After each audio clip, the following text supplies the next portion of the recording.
John Kelly. All right.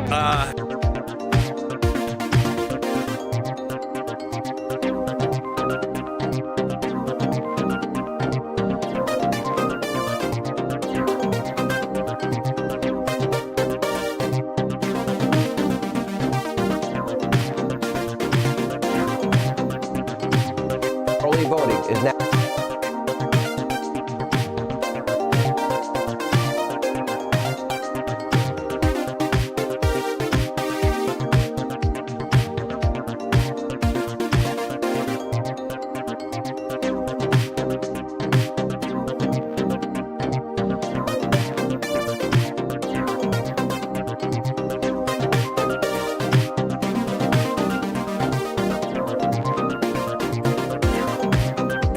That's the thing about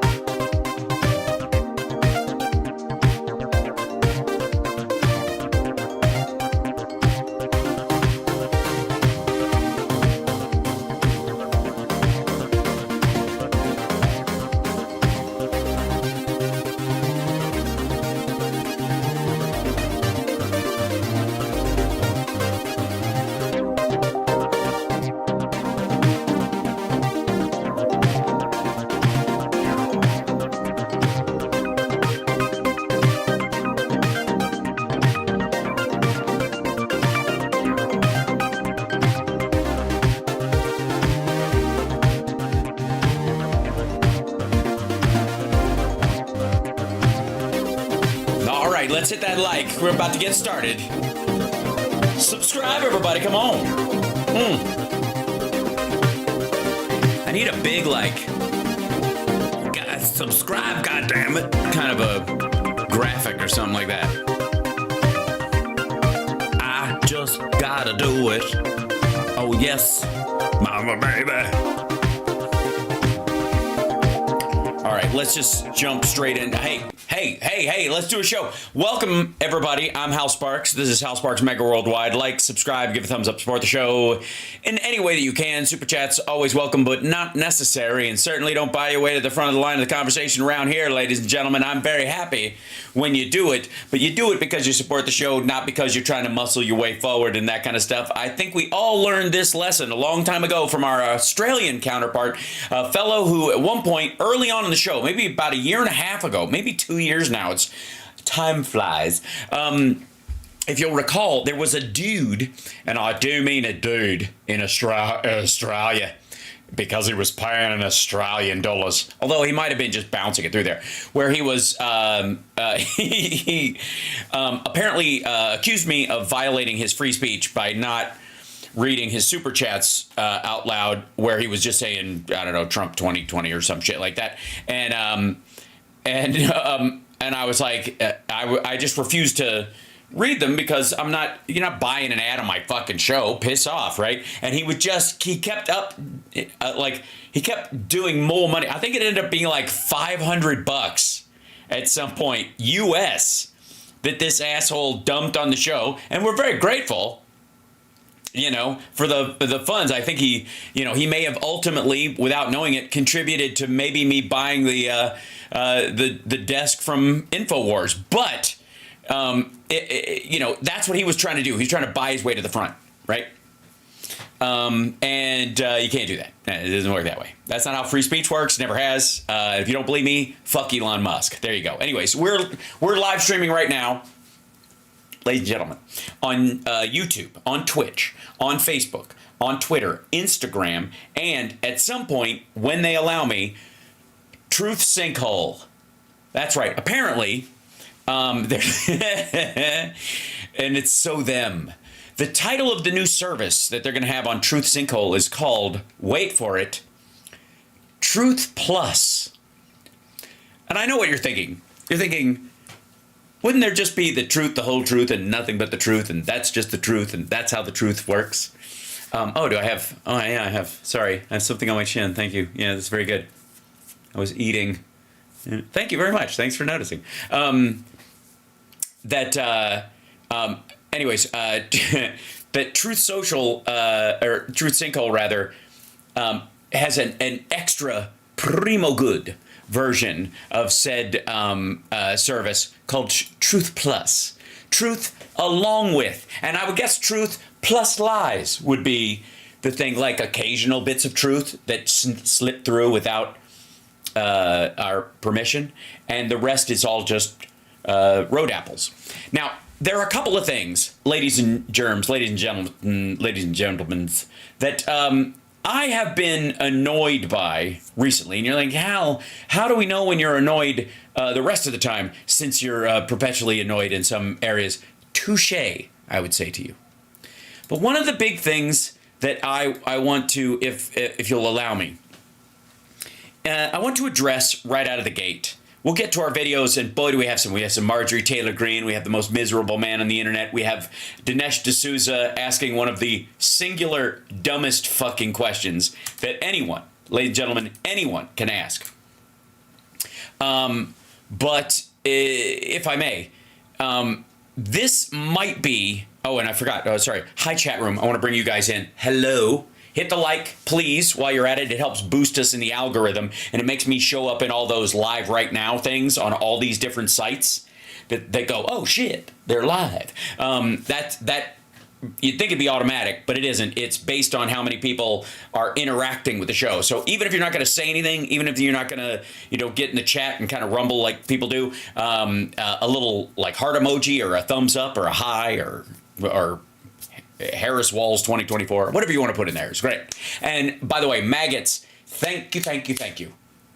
I don't just want to thank you. I am thanking you. Thank you for helping us achieve algorithmic success that is off the fucking charts for a channel that has we're shy of 80,000 subscribers, and yet I have viewer hours in the tens, nay hundreds of millions across multiple sites. Thanks to you, because you anger post and all of these sites go, holy shit, this might just be the greatest live stream ever, which of course I am.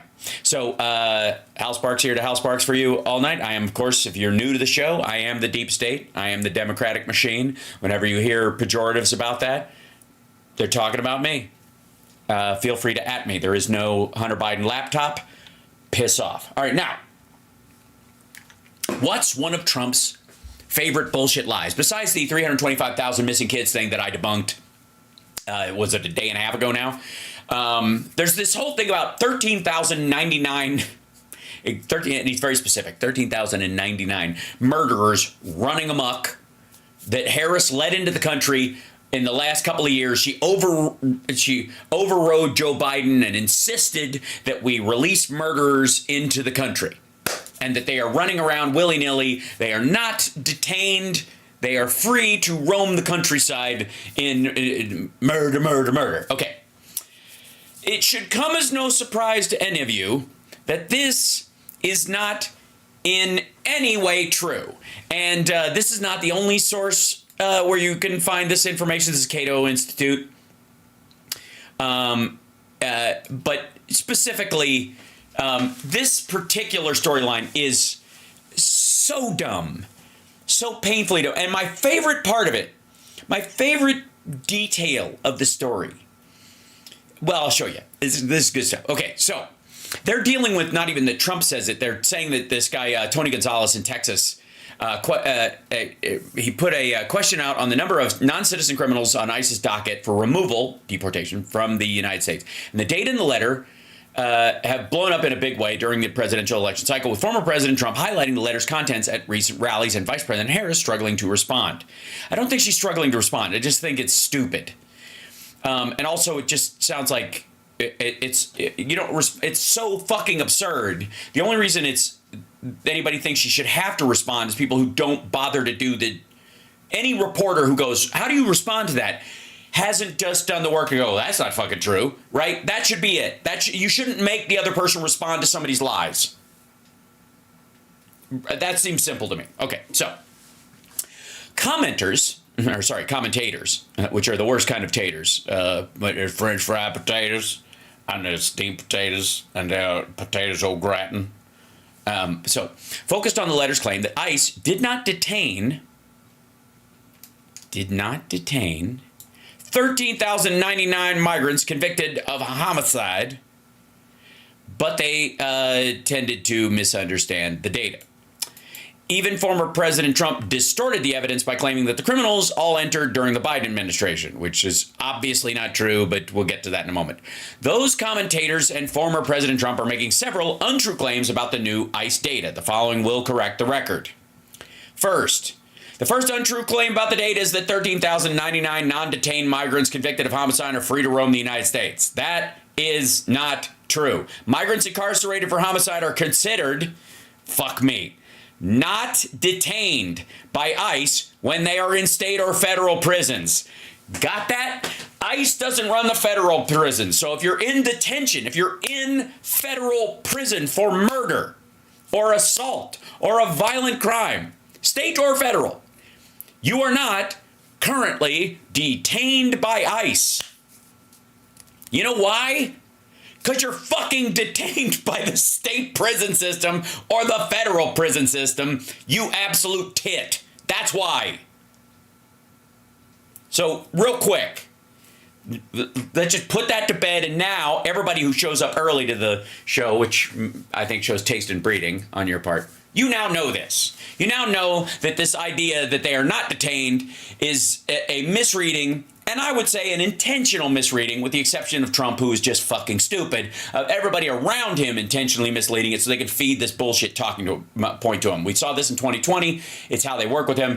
They misread it on purpose, tell it to him, and then he fucking repeats the lie that he's too stupid to go, wait a minute, that didn't sound right. Okay, so when that's there in state. When ICE uses the term "not detained," they mean not currently detained by ICE. That's because they are currently detained by the federal or state prison system. Okay, then, in other words, migrant murderers, including the letters, are overwhelmingly in prison serving their sentences. The vast majority, 13,086 of them. After they serve their sentences, the government transfers them onto ICE's docket for removal from the United States. Okay? Now, the second untrue claim is that the small number of migrant murderers who are not in prison were released willy-nilly. And thank you, Cato Institute, for using the phrase willy-nilly. This claim has been commonly leveled against President Biden and Mayorkas. However, releases of criminal migrants fell after Biden took office compared to the Trump administration. However, yeah, you read that right. There you go. However, releases of criminal migrants fell after Biden took office compared to the Trump administration. That's right. More criminal migrants were released during the Trump administration. Now, in some cases, that's because he was trying to boot them out of the country. But in other cases, it was because, when they couldn't, they just stayed. That's when they were turned loose. The majority of them that were, a much higher number anyways, was during the Trump administration. Okay, got that? Cool? All right, now, U.S. law requires migrants who are convicted of homicide to be detained pending their deportation, but there are exceptions. The major one is for migrants who were convicted, served their time in prison, and are unable to be deported because there is no repatriation agreement with their countries of origin. Say it's Iran, Cuba, China, Vietnam, Laos, and more. Sometimes there's a temporary one like Venezuela, where we temporarily don't drop people off there because either the country's in fucking turmoil, and if you drop them there, they'll just die, and so cruel and inhuman punishment and blah, blah, blah. Okay. Small number of non-detained migrants convicted of homicide who aren't in prison because they served their time are mostly from one of those countries. Repatriation agreements, blah, blah, blah. The government should remove migrants convicted of violent property offenses in the United States. Still, the small number of non-detained migrants who served their sentences and were released from prison are from countries without a repatriation agreement. Now, again, this also includes Venezuela, that during Trump's last day in office, he put the deportation of Venezuelans on hold for a year and a half. That would include any Venezuelan criminal who was serving their time for murder or violent crime and was released in 2021 or early 2022. Those people would have a year and a half pause on when they would get deported. Okay? You got that? All right, now, okay. The third untrue claim is that these 13,099 migrants were convicted of homicide, committed their crimes recently.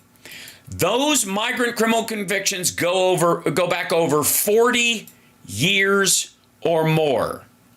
Confusion, which I would say is just, again, a manufactured lie, over the period covered by a data set afflicts the interpretation of other criminal data sets too. If there were really 13,099 migrants convicted for domestic homicide in 2023, then they would have accounted for 99% of all homicide convictions in the U.S. last year, despite being 4% of the population. I mean, you can't argue with their work ethic, I guess. Man, immigrants sure do have that entrepreneurial spirit. This is an article from the Cato Institute, by the way. This is just a Cato at Liberty. This is from September 30th.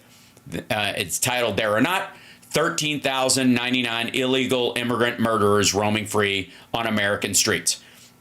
By the way, this is not a matter of loose opinion. This is blatant fact. The 13,099 number comes over the course of 40 fucking years. A good portion of those people who are here but not in detention is because 30 years ago, they were sentenced to 45 years to life. Do you understand? They're still in fucking jail. And they will be. That's why the number stacks over time. Because if they were put in jail 20 years ago and they got a 27 or a 35-year sentence before they can be deported, where they're released and then handed over to ICE, that person is currently in U.S. custody in a state or federal prison. And then, and only then, after they serve it, will they be handed over to ICE. So as far as ICE's books are concerned, as far as the statistics of ICE, there is a convicted murderer who is not in detention by ICE. Because there is a convicted murderer who was convicted of fucking murder who is in a state or federal prison. Does everybody get that? Is everybody clear on that? You're welcome.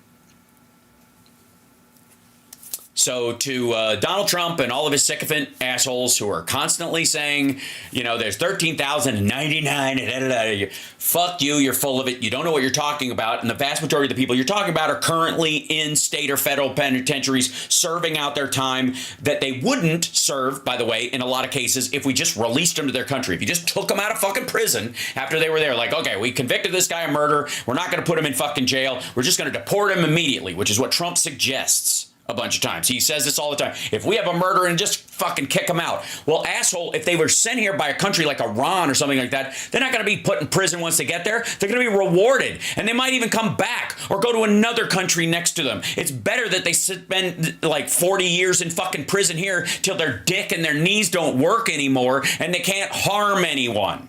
I give a fuck about their 3 squares and a fucking steel cot for 45 years that we're paying for so that we don't have another murderer that we know of that we were responsible for released into the fucking world.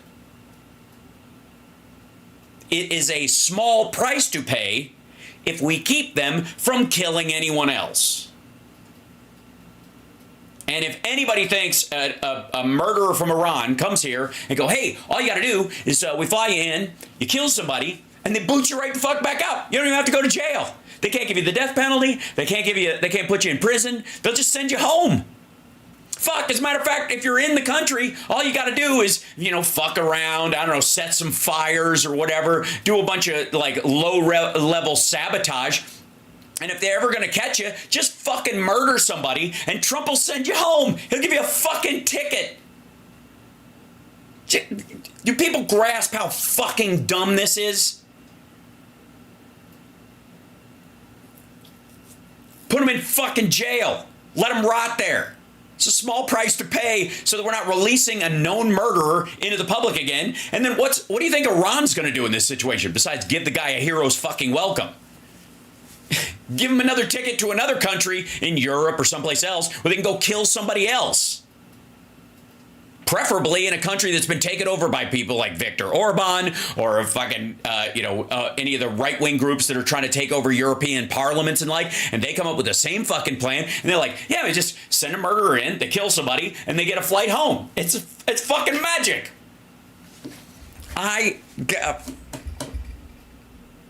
For real. For fucking real. So, I will put this link in the chat room so everybody can have it. But I have been so fucking wound up as you can tell, about this stupid fucking anecdotal bullshit story that he keeps telling. And I've been trying to find a concise way to get it across. And I stumbled across this Cato article after like looking into the law. That's where I got his whole idea about instant deportation for these fucking murderers, which again is just a free plane ticket home to any terrorist country in the fucking world. But never mind that fact. Fucking 13,099. Most of these people are currently in fucking prison right now. A lot of them are in federal prison. Several of them are in, a couple thousand of them are in state prison. A bunch of them are just fucking dead. So, I thought I'd deal with that right out of the gate. I hope you'll forgive me for not jumping straight into a video, but that particular story is annoying as shit. I am now, as we speak, posting that article link in the chat. There you go. I'm also pasting it into the staff chat. So if Andrea, if you feel like punching it back out there at a different point during the show, that would really help.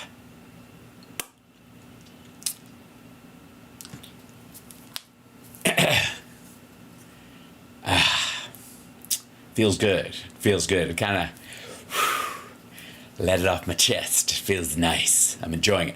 Hit the like, please. Subscribe. And we'll share out this piece as a little chunk of the show. This is Hal Sparks Megaworldwide. Like, subscribe, give a thumbs up, support the show. Now, let's jump into some of the ridiculousness. We haven't seen this young lady in quite some time, and we've counted our blessings for this. Ladies and gentlemen, this is Trump's ex-side piece, who apparently, even when it comes to RAV, doesn't even get to travel outside the state anymore. Or maybe legally doesn't want to. This is, of all people, Miss Alleged, duty bomber herself.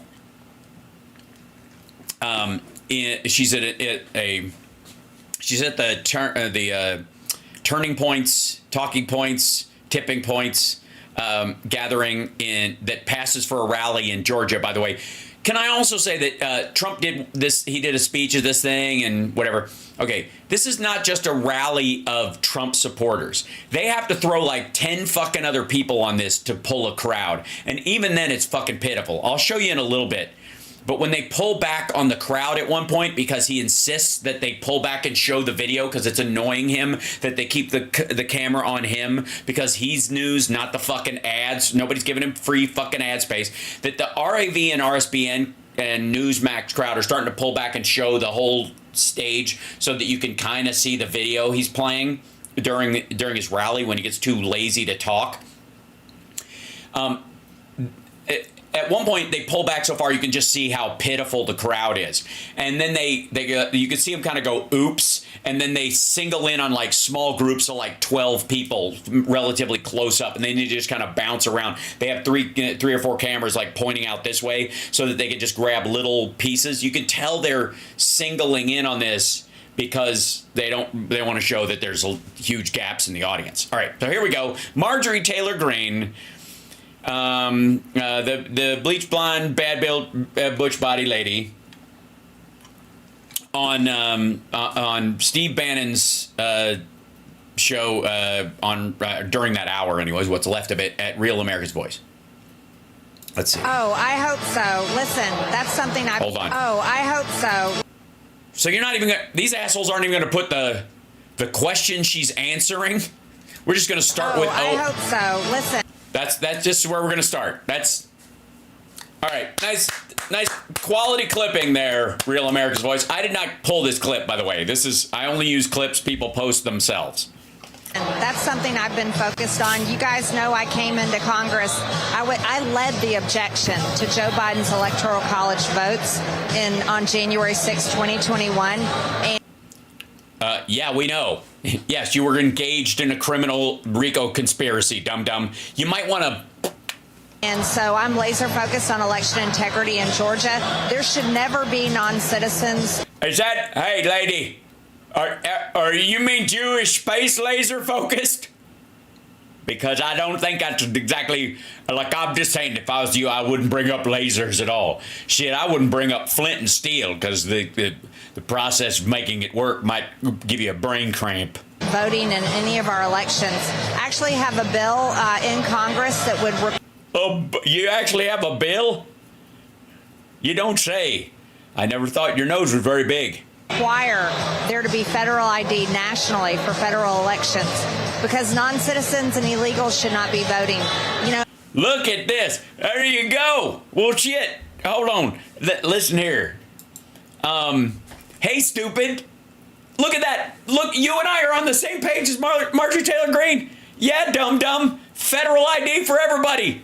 Let's fucking do it. Let me guess. You're not getting any co-sponsors because everybody else in the Free Dum Dum Caucus thinks it's the mark of the fucking beast. They don't want a federal ID that's digital and stuff because they don't want people to vote. They don't actually want people to have the ability to, you dumbass. Dude, she'd get more Democrat co-sponsors to that shit than she would get to Republicans. We are concerned about that. We're watching it very closely, but we're also concerned about the ballots that are being cast from overseas. Of course, our military should vote. Of course, American citizens overseas should vote, but we are really worried there could be voter fraud happening in that process. Oh, yeah? Are you really? And by the way, their recent objections that legally that they put forward, just so you know, are about the wives and family members of legal age of service people overseas, because they're afraid that while the men might be serving overseas, because they have this sexist idea that only people that serve overseas in the armed forces and say Germany and other places are fucking men, which is, again, piss off, but that their wives might all vote for Kamala this time around, or I mean, quite frankly, a lot of the husbands too, but that the wives are, they're gonna be a new voter block of the like married partners of or the adult children of who live over there with them who'll be voting overseas. They want to stop those votes coming in because they're they're concerned that they're going to be largely for Harris, and they are. Yeah, when you have Kamala Harris sitting it out for 2 days, it makes you wonder how she's so confident. Congresswoman, I know that when you went to Congress... Also, what do you mean sitting it out for 2 days, dum-dum? She didn't have a rally. She did 2 interviews and a bunch of fucking meetings and actual work. It sounds like she's confident enough to put her fucking cabinet together, because I think they're looking at the fucking real turnout rolls and seeing how Trump is just bullshitting his way through the last few days. That's why he's playing Time to Say Goodbye at the end of his fucking rallies now. You don't think he fucking knows and that he's old and over it, you weirdo? You made a decision that you were going to try to fight the machine, to fight the blob, the establishment, whatever you want to call it. And there are folks... I like the blob. Sure. The blob. Yeah. That would be Steve Bannon or Trump himself. I don't know. You've seen both of them in their underwear, Marge, so. Folks like you and Congressman Matt Gaetz, who have been doing it the best that you can to actually make that happen and exact change and change the culture. Oh, I see. By Matt Gaetz, right. So by blob, she means the legal apparatus around not trafficking underage girls for sex and drugs. That's what blobs use. I was confused on which blobs they were talking about. It could happen to anybody. It could happen to anybody, okay? There's a lot of blobs out there. And when you bring up Trump and it's basically anything from none south, it's, you can forgive me for being confused. On Capitol Hill. Going into this election, and I just want to shift away from the presidential election for a moment because members of Congress are on the ballot as well. How many more Republicans who think and maneuver like you and Matt Gaetz would it take to actually see change on Capitol Hill? All of them? And there still won't be enough? I don't know. It's like saying, how many followers do you need before a cult becomes a religion is basically the question she's asking. Like, how can we get this dipshit Branch Davidian offshoot strip mall church into one of these big cathedrals with a TV studio? What would it take? Oh, my goodness. every single Republican running for Congress right now talks like they're MTG, but it's when they come into Yeah, no, they don't. Congress, do they actually follow through with the actions? That's what we want to see. And I know the American people are starving to death for Republicans to actually follow through on the promises they make on the campaign. I'm sorry, why? I mean, obviously, they're starving to death for Republicans to follow through. You have a one-vote majority. I mean, literally, you're going to lose that majority anyways. But if Matt Gaetz gets indicted before December, you're going to lose it before the end of the year. If they were starving, one would think you have, I don't know, you would have control of both houses and you'd have the presidency and people would be like, why are they not just bulldozing everything? You don't even have a strong majority at all in the House, for fuck's sake. If they were I don't know, I'm mincing words, but do you get the idea that she's sort of, what my dad call it, ate up with the dumbass? That she's smoking her own stash, as it were? Trail. You know, right now we're focused on November 5th. We really have to have the House majority because we're going to be rewriting the tax code in January. And we want to pass our border security bill like we passed last Congress. And we're hoping we have President Trump. Yeah, you won't. You still got to get through the Senate and you can't. You're going to have to compromise or you're not going to pass anything. And if Trump was in office, do you think the Senate Democrats would have any other job except to just fucking stand there? Like, you think Rand Paul can cross his arms and kill bill after bill and nobody on the Democratic side of the Senate is going to notice and take advantage of the same rules to make sure he can't do shit? Especially the most egregious, nonsensical, damaging garbage he wants to push through? In the White House to sign it. But I will tell you, Amanda, you bring up the most important thing about the Republican Party and about Congress. What we...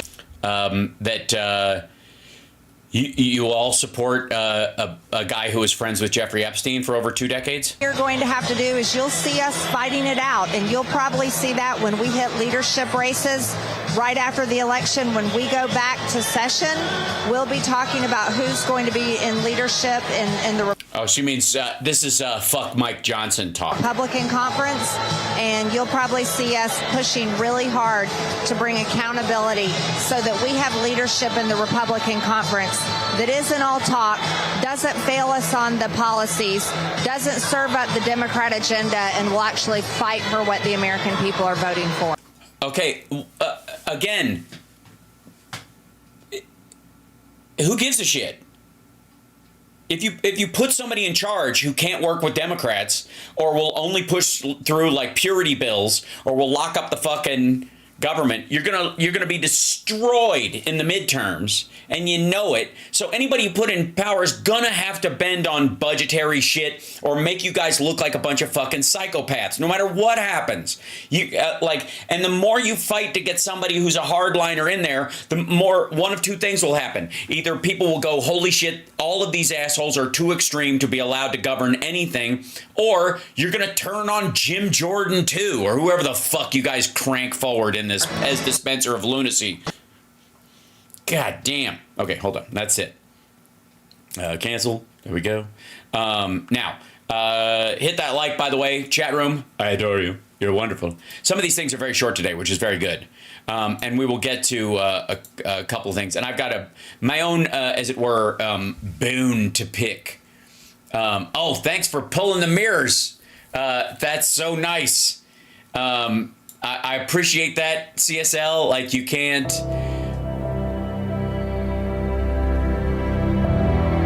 Because we truly are a nation in decline. There are 13,094,000 5 have turned into super murderers wandering the countryside. We have an open border that is so open that even when the migrants come in, they fall right out again, like my butthole after eating a giant slather of whatever the fuck. is in those wrappers from McDonald's. I really couldn't tell you. I don't even bother to look. I gotta go, and they disappear. And then there's just a piece of paper, and then I wipe my face with it, and then I go back to sleep with crumbs on my chest. We truly are a nation in decline. A nation in decline. A nation in decline. It's okay. I'm fine.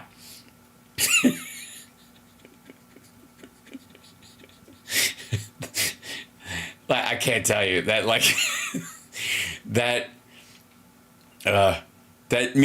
music is so, and it's not the poor guy, like this guy Will Vanderkramer who wrote this is just kind of like free YouTube music. Trump rips this shit off, makes this kind of, you know, sweet piece of music, and then Trump turns it into this fucking opera for idiots. All right, there was, where the fuck did I had a shit. Yeah, here it is. Okay, this one's short too. Well, I'll kind of build up to this. You know, sometimes there's some questions, ladies and gentlemen. Welcome to House Sparks Mega Worldwide. There's some questions that are just, you know how they say there's no such thing as a stupid question? I beg to differ. I think there's no such thing as a dumb question, but there are definitely some stupid fucking questions. There are definitely some stupid questions. And I'll tell you why. Because a dumb question, there's no such thing as a dumb question, because you ask a question so you're no longer dumb. The whole point is to learn something. It's to gain information. So, yeah, you're dumb for not asking a question that you need the answer to, because you're seeking knowledge. That's what a question is for, right? Meanwhile, a stupid question is you already know the answer, you just don't like it. So you keep asking this question, it's fucking stupid. You know better. We've already answered this. We know the reality. There's actually a truth. We've told you what the truth is. And if you keep asking the question, seeking a new answer, you're stupid. It's a stupid question. This is a stupid question. Okay. There are no dumb questions. There are stupid questions. And the king of that right now, ladies and gentlemen, is this little fella. Look at the little fella. Look at him. Look at him with his little peach shirt. Look at him. Just a human womp womp. Just look at him. Ladies and gentlemen, the Mess D'Souza joining us today. Just a walking, it's like his shoes make that noise with every step. Just womp womp. I think I'll go to the, see what Debbie's doing in the kitchen. Womp womp. And here's where I know you're going, Hal, what about the stupid question thing? What are you talking about? Why would you say that?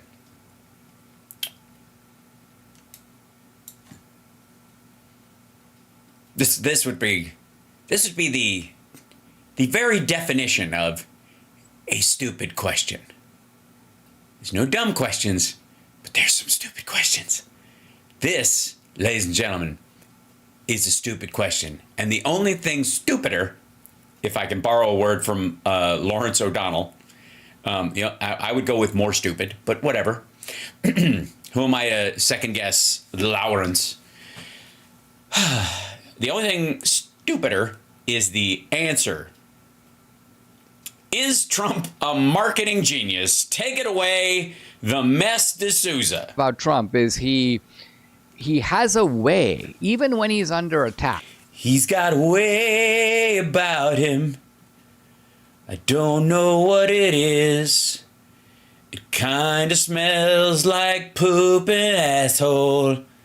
He's got a way about him. He says it's 183, but it's closer to 285. He's got a way. And let's think about it. The left dominates right now the institutions of coolness. You're welcome. Thanks for noticing. Yeah. He's not wrong. I just want to say, I don't know where he got that idea from, but shit. Well, I don't even have to. I was about to pull out a physical prop. I don't even need to. I'm that fucking cool. The mess. A lot of people don't notice that. They don't realize. till it's too late.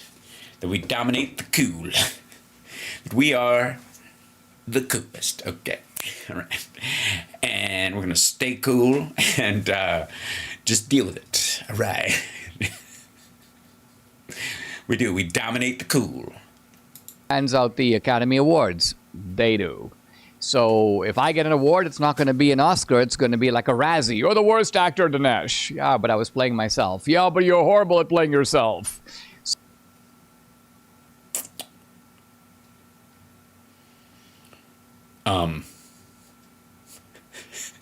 Look, don't get me wrong. I really like it when we see your internal dialogue, the mess. We like it when we see what the minuscule and quite frankly infrequent thoughts that bounce around inside that empty little dome of yours, and the weird little personal conversations you have with these imaginary people that apparently appear in your head and fuck with you apropos of nothing. Don't get me wrong, I love hearing that stuff, but I got to tell you, I got a lot of being cool to do, and you're taking up my time. So if you could get to the point and get just past your own sort of social awkwardness and your lack of self-esteem, I mean, it's hilarious, but I got to say. So here's a Razzie for you. When the left controls the board of the Lincoln Center, the left controls Hollywood, they control even the music industry, including now... by the way, for the record, we control it because we earned our way to the top with really good entertainment. And if you don't believe me, go watch all of the Left Behind movies, and you'll see why Kirk Cameron is not in charge of shit. It's just, we make all the watchable, entertaining, identifiable, well-crafted, visually stimulating, intoxicating, sexy, smart stuff. We do that stuff. You guys do fucking Ben Shapiro movies. Large part of country music. They control the comedians. A large part of country music. He's still chapped ass about Beyonce, isn't he? It's very difficult to be cool on the conservative side. You have... It shouldn't be. I got to tell you, dude, I don't think this has anything to do with your political beliefs. I really don't. I think it's your wife picking your shirts, and I think you're just a fucking dweeb. I think you're just a dweeb. And I think you're happy being a dweeb, and it's served you well up to this point, and now you're tired of being a dweeb, and you just can't find a way out. Have to do it by somehow going up against these cool cats. Well, if you're gonna do that, don't call us cats, because you sound like some guy trying to open for Dennis Miller. You may say outcooling them, or acting cool in a way that they cannot make you uncool.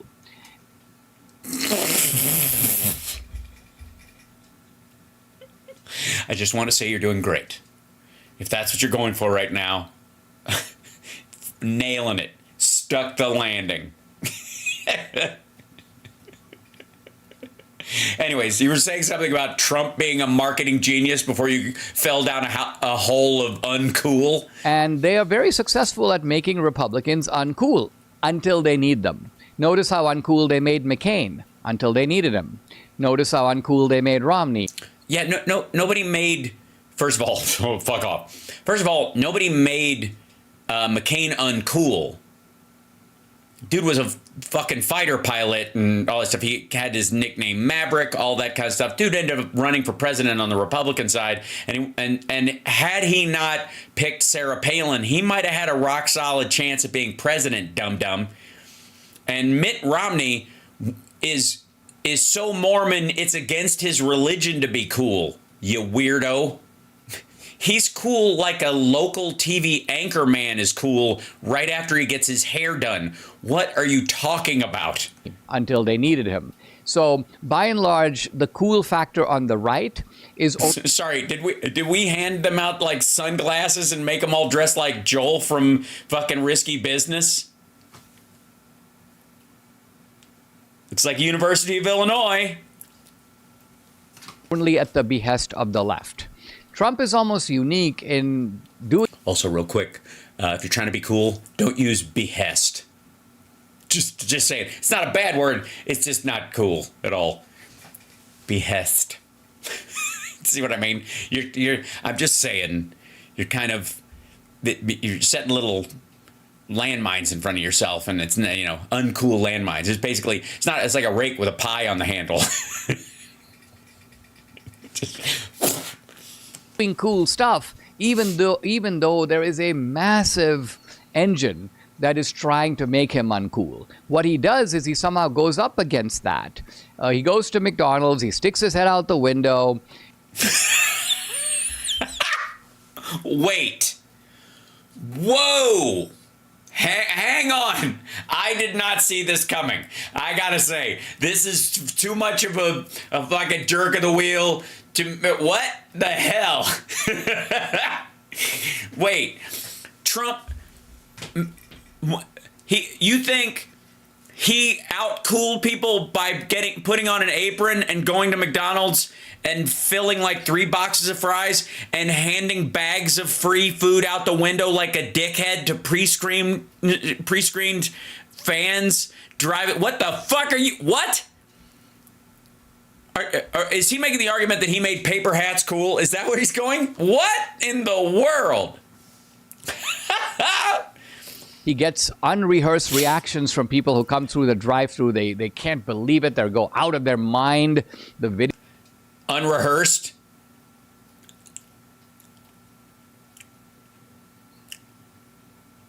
You're adorable. Videos that you've probably seen some of them on social media by now. Oh yeah, I've totally seen them. The Brazil lady and the Indian dude and the people who are like, "What are you doing here?" Also, my tongue is white because the filter that does the glasses also makes your teeth super white and turns your tongue white. It's just stupid. I'm sorry. I'll do a better one. It's creeping me out too. Hold on. Nope, that won't work. Hold on. Hey, what's going on? That's better. Okay, that's a little more normal. They go nuts because they not only they can't believe that it's Trump, but why wouldn't they believe it's Trump? They literally have been frisked. Their car has been searched by the Secret Service. They've all been frisked. They were all cleared as campaign operatives before they rolled up in there with their family members. Everybody went through a fucking background check. What do you mean? And they're like, what? I had no idea. Get out of town. They can't believe that he's serving them the French fries. So that's marketing genius on Trump's part. I mean, there's a... Hold on. It's marketing genius on Trump's part because you think those people didn't know he would be... You believed that those people were surprised. Oh, dear. There's a natural aspect to it. Trump is just being Trump. I thought it was really nice when an Indian guy in the car was like, I'm just an ordinary guy. And Trump is like, no, you're not ordinary. And what Trump means by this is this is the aspect of Trump that I think has not been seen enough by the American people. In other words, you mean his magical ability to talk to pre-screened sycophants? Yes, it's an amazing talent. I don't know how anyone could do it. Imagine doing a meet and greet after a show and they only let the fans that want to fuck you in the line. What? The left keeps saying you're a bully, and Trump, he'll bully other bullies, but no. Other bullies? Oh, you mean women? Sure. Notice he's not bullying people like the Indian guy, right? The Indian guy. I'm sure you could look up his name. He works for the campaign. Indian guy. Well, he's a volunteer. They don't pay anybody because it's Trump. Trump is actually doing the opposite. He's elevating that guy. And so that is the natural. What he is? The guy's sorry. Did the guy get a raise? Did he actually move from being an unpaid volunteer of the campaign to a paid volunteer because they had to pay him? What did he get? Stunt pay for driving his car through a drive-thru? Instinct of Trump. He has a an inherent human decency toward people that he exhibits in situations like this. But I'm talking about... He has an inherent human decency when talking to psychotic supporters. The fact that the event itself is brilliantly conceived, brilliantly executed, and... I think Dinesh is jealous that it wasn't him in the line. And it is marketing genius. Because think about it, when you have all the media against you, what are they trying to do? They're trying they're drawing attention to the fact that you're an adjudicated rapist and you were friends with Jeffrey Epstein for 2.5 decades, and that all your loans for your buildings are backfilled by Russian oligarchs and maybe even Vladimir Putin himself through the fucking Deutsche Bank scandal where they were fined billions of dollars for doing exactly that, and that you're selling all this junk to all your fucking supporters just to bleed them dry because you know you're going to lose the election, but you're going to use their money to pay off all your fucking bills because you really don't give a rat's ass. And you think that the media is drawing attention to that, so this is the perfect distraction, is for him to go bullshit at a McDonald's for 15 minutes. Yeah, you're right. He's a genius. to deny you coverage. They're trying to make you look scary. They're trying to make you look dictatorial. Well, you're trying to make Trump look... No, he's insisting that he will be. Look dictatorial, and there he is, you know, in overalls, and he's... Oh, dear. Look. The mess. I understand you're a cool guy, and you might be so cool, and you're just too cool for school, and you might not know that that's called an apron, and he was wearing a suit. He's not wearing overalls. Those aren't over all your body parts. They're just over the front. They're over fronts. It's an apron, you absolute dickhead.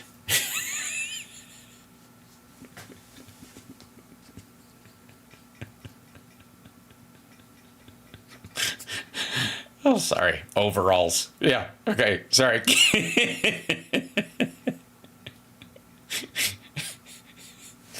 Let's hear that again real quick. Hold on 1 second, if I may.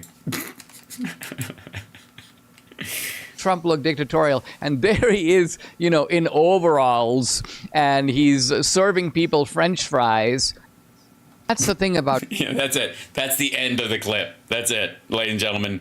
If I may, just a piece of magic. Thanks, the mess. And look, if anybody tells you that you're not cool,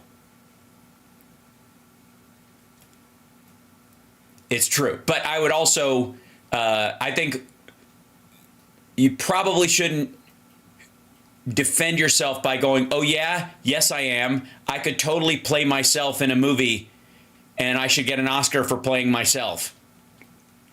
It just doesn't, but good luck overall shopping, and stay cool, my man.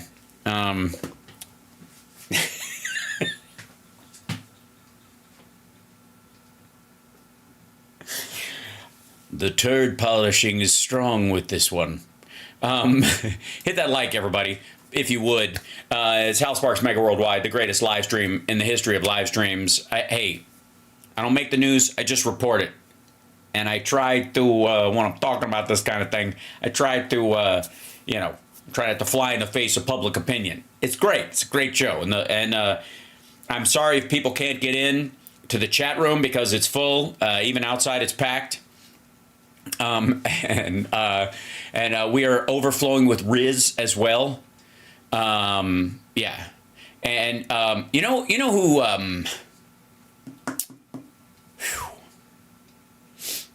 I haven't pre-watched this next video, and I don't pre-watch any of them, but it's in particular, there's some where you can kind of get an idea, ladies and gentlemen, if I may. You can get an idea of what the fuck is going on just from the title, just from where they're going. And then you go, maybe this is just generalized bullshittery, right? Which happens. And that happens a lot with this fella. Ladies and gentlemen, this is Scene Hannity, also known as Client Number 3, also known as Thumb in a Suit, former member of the original cast of Our Gang, all grown up, which is why he still looks like a toddler with gray hair. And Sean Hannity has a video. This is, I voted today. Every day is election day. I don't know what that graphic is telling us, but here's the thing. Sean Hannity warns Dems are in panic mode. Why would he warn that Dems are in panic mode? What wouldn't he warn Dems? There's nothing they won't do to smear Trump. Okay, so I guess warns there's nothing they won't do to smear Trump because they're in panic mode. Not that they're in panic mode and then colon. There's nothing they won't do to smear Trump. By the way, this video has been up for a day, basically. 12 million subscribers on Fox News's channel. 49,000 views. 2,500 thumbs ups. We don't know how many thumbs down. We don't know. All right, here we go. Sean Hannity warns Dems are in panic mode. There's nothing they won't do to smear Trump. Okay, well, then I guess we're forewarned. They're going to do some terrible shit. Here we go. Early voting is now underway in almost every state. You could say every day for the next 13 days, if there's voting going on, it is election day. So, sure, yes, you could whatever day you want to. It's voting day, is what you could say. It's election day is actually one day. It's November 5th. That would be the deadline for the actual election. That's why we call it election day. The voting day, you could say it's voting day every day until that point, perhaps. Moron. get to the polls. Take nothing for granted. The margins, they are razor thin. The red wave. Why? Wave never materialized in 2022. Oh, yeah? The red wave you said was going to happen and you were going to blow everybody away and it didn't? My goodness. Could it be that the ideas are unpopular? I kid. There is not one person, let me be very clear about this, in this country today with any degree of certainty that can tell you who is going to win this election. And Kamala Harris is going to win this election. I have a great degree of certainty. Yeah. Just saying. And by the way, the reason he's saying that no one can tell you, is because he's trying to scare Republicans into voting because Trump keeps saying, we're way ahead in the fucking polls. He keeps telling his own supporters he's got a cushion and he doesn't need you. You get that? Trump is his own worst enemy in this because he is driving his own poll numbers down because he's telling everybody, if you can't make it, it's going to be fine. We got to win. We got to swamp them. But, we got plenty. We're way ahead in the polls. Don't worry about it. And Hannity and those guys are looking at the numbers going, no, you're fucking not. You're behind in a lot of places. And if a percentage point of people go, he's fucking got it, and they decide not to because he's not particularly likable, he's fucked. In some states where he should win. That's what's scaring the fuck out of these guys. Not that, Dems are in panic mode. This is panic mode, ladies and gentlemen. This is panic mode. And if you care about your country and the I do. Thank you very much. future direction of this country, my humble advice, especially if you live in Georgia, North Carolina, Pennsylvania, Wisconsin, Michigan, Arizona, Nevada, is to assume that your vote will determine the outcome of this election. I hope everybody will look at it as that important. Now, yeah, they are. That's why the turnout's very high in early voting, which is almost entirely Democrats. Yeah. And still there's a bunch of Democrats who are going to vote on the day. A lot of people are because they didn't get to last time. So they're looking forward to it. for the second straight day, no rallies for Kamala Harris. Instead, she was in the Washington swamp using her vice presidential podium. Oh, wait, the Washington swamp. You mean the place where the seat of our government is, where we actually run our country and where the Constitution is physically located and where the laws and governance of our country is adjudicated and carried out and managed by tens of thousands of both elected officials and representatives and people who've been hired by those people to carry out those duties, staff, people you'd call the deep state, I guess, that place, Yeah, well, I mean, why don't you just go fuck America while you're at it? Just cut to the quick. Oh, shocking. To smear Donald Trump and how Kamala's once self-proclaimed joyful campaign. Yeah, they have now reverted back to the same tired old tactics that we always... Sorry. Sane? Yeah, they have now reverted back to the same tired old tactics. I guess you're tired of sane tactics. I can understand that. If you're used to working with Trump, that we always see from Democrats in election years. And yes, we do see sane tactics from Democrats. You got me there. It's almost like a permanent cycle, and that is smear, slander, besmirchment, lying, and have supporters comparing Donald Trump to Hitler. And to Trump compared himself to Hitler. Trump wanted generals that behaved towards him like Hitler's generals behaved towards Hitler, which would align him with that person. He also had a book of Hitler speeches on his nightstand for years, according to his dead ex-wife, that fell down a flight of stairs, and he buried her on his golf course with no headstone, even though she's the mother of his children. Also, she was cremated. What the fuck is in the casket? Anyway, you were saying. Stalin and to Mussolini. And, of course, he's racist. Today, Harris herself. Yeah, but I mean, you might want to push back on that if he isn't. Used a years-old, corroborated, bogus accusation from a former... A years old. Okay, so the truth doesn't get stale, dum-dum. For example, Trump's first business venture with his father entailed him denying the ability of black people to rent in their buildings in New York.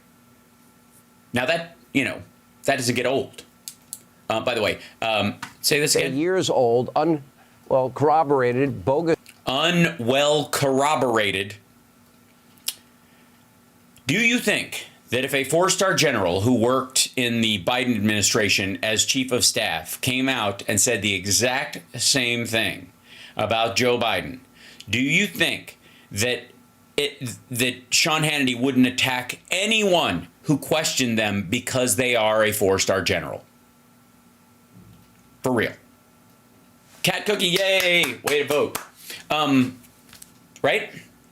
Does anybody labor under the misapprehension or the foolishness to believe that if a four-star general working as chief of staff to Joe Biden had said that Joe Biden said he wished he had Hitler's generals and said Hitler did some good things, and people on our side of the aisle attacked said person for talking about it, do you think Sean Hannity wouldn't call us all un-American for attacking a war hero, for attacking a four-star general, a person who dedicated themselves, a member of our military who should be honored, we should all be honored by their service to the country?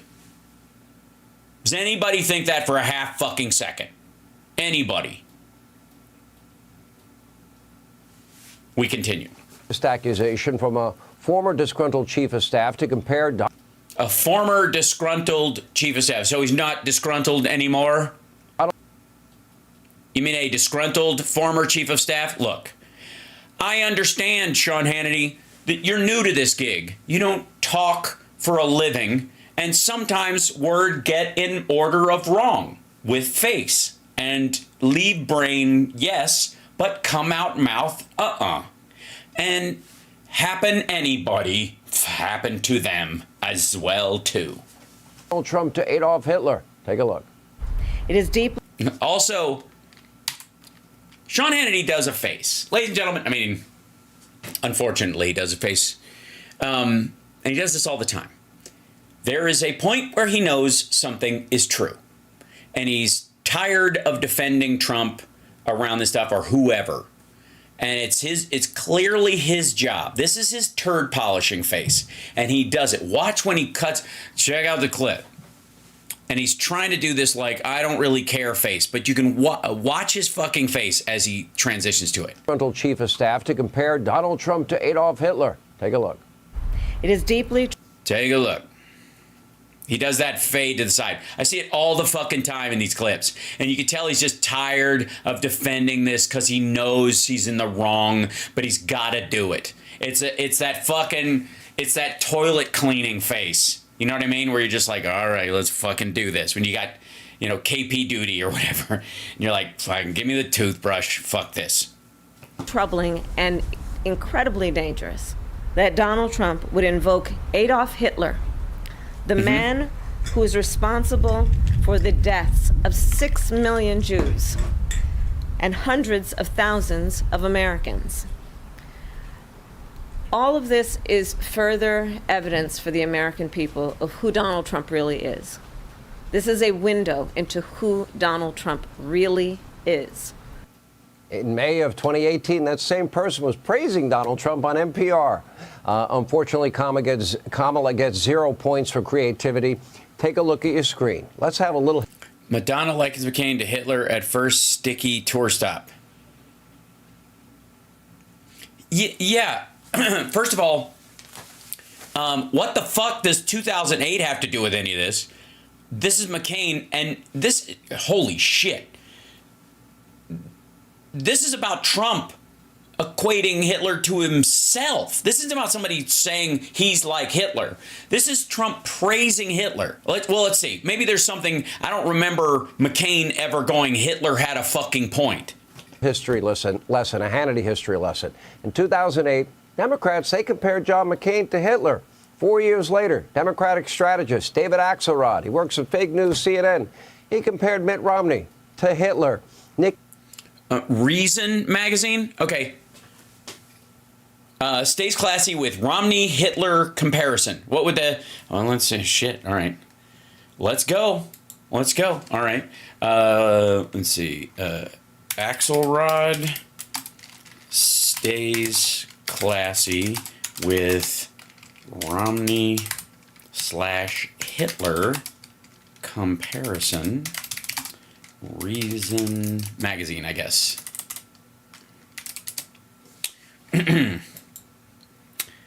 Let's see. This would be the article, the contents of the actual article instead of just the title. Tim Kavanaugh. The Blitzkrieg in Illinois isn't terribly inspiring. David Axelrod tweeted this morning, so turnout may lag, but the sheer volume probably has been grindingly effective. Oh, Blitzkrieg as opposed to... So Blitzkrieg was the comparison? Is that what it is?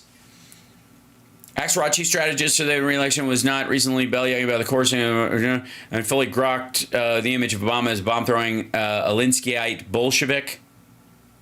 Partly because of profits of this theory, Alinsky's stealth categories, stuff like divide and conquer the opposition, ridicule, blah, blah, blah. I also don't understand visceral reactions against Romney, who in my experience is a resolutely likable figure, blah, blah, blah. Axelrod is a practiced mudslinger, however. This crazy, rapidly changing Twitter-pated world where people can look at the internets on their phones, so mega Godwin stupidity. So Godwin's law being the first person that calls the other person a Nazi, loses the argument. It's worth pointing out to complete that game, you know who else had a neatly combed mustache and a dangling forelock? That would be Axelrod. With a little trimming, slight. Okay, so the Blitzkrieg is like the Blitz idea. That's the comparison. He tweeted the Blitzkrieg in Illinois isn't terribly expiring. Like the Blitzkrieg, Blitzkrieg. It's a play on words.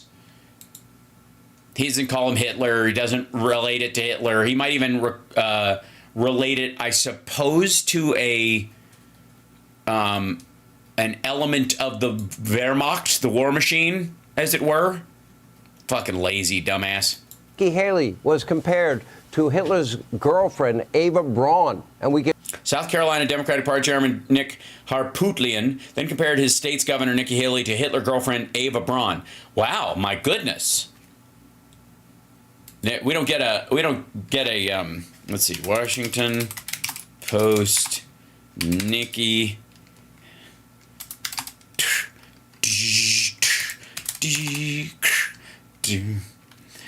Knew a girl named Nikki. I guess you could say she wasn't me. Okay, here we go. This is Washington Post. This is 12 years ago. South Carolina Dem chair compares Nikki Haley to Hitler mistress. South Carolina Braun. Harpootland never lost for a quick, tossed a few stinging one-liners at the Wednesday delegation breakfast. She was down the bunk. Oh, sorry. Governor Nikki Haley participating in daily news briefings in a basement studio at the NASCAR Hall of Fame. She was down the bunker a la Ava Braun. Harpootland is not the first Democrat to make a Nazi reference. Did this earlier. We covered Harpootland has a history of making controversial statements. President Obama has called for civility in American politics. Who is co-chairman of Mitt Romney's campaign's Jewish coalition. If this has to be taken seriously, it's time for the president to rein in those supporters. Okay, whatever. So, again, South Carolina party chairman, Dick Harpootlian, who clearly basically runs, I mean, look, we all like how the DNC came off this week and stuff, and at least the trains ran on time thanks to Harpootlian, I guess. You guys know him. His name's all over everything. Go on and on and on. It's no, you can't. Yeah, if you're gonna go on and on and on, I'm gonna need something better than an 8-year-old and a 12-year-old fucking reference. I'm gonna need something local, you dumb motherfucker. Something now. And by the way, again, she's not comparing him to Hitler. He compared himself to Hitler. He brought up Hitler. Do you understand? And again, the fact that if anybody thinks this motherfucker wouldn't jump down the throat of any Democrat who questioned a 4-star general who had said this about fucking Clinton, Obama, fucking Biden, certainly her, right? Get the fuck out of here. a time-honored tradition of Democrats. Comparing Republicans to Nazis is a... Sorry, if it's a time-honored tradition, then we have really been slacking, because your two references, one's from 12 years ago and the other's from 8 years ago. Catch fucking up. Tradition in the Democratic Party. When you have nothing else to run on, this is what you are left with. Hey, asshole. She's got a shit ton to run on. He brought it up. He said this to his chief of staff, and his chief of staff, looking at this neck and neck race, said, you know what? I have a moral duty, if I can convince anyone, to remind people of what a fucking scumbag he is. If General Kelly is a Democrat, then why don't you guys give Trump credit for working across the aisle and putting Democrats in his coalition in the administration? I'll tell you why. Because he's not. He's a fucking Republican. And he was only hired because he was a Republican. But Trump was under the belief system that because he was a former general, he would keep his fucking mouth shut because generals have to. But he was no longer a working general. He's a retired general as chief of staff. And as he'll learn from fucking Mark Meadows' testimony, chiefs of staff don't have to keep their fucking mouth shut, especially when there's a crime being committed. Back just last week, The Atlantic actually compared Trump to Hitler, Stalin, and Mussolini. Right, with references. The unholy trinity of evil dictators, right? But remember, Donald Trump was... Whoa, hey, asshole. No, you can't. You don't just get to drop the right and move on. This. All right, now I gotta fucking do it. I have to get a fucking... I'm gonna end up having to buy a fucking subscription to The Atlantic so that I can show what a piece of shit Sean Hannity is speaking like Hitler.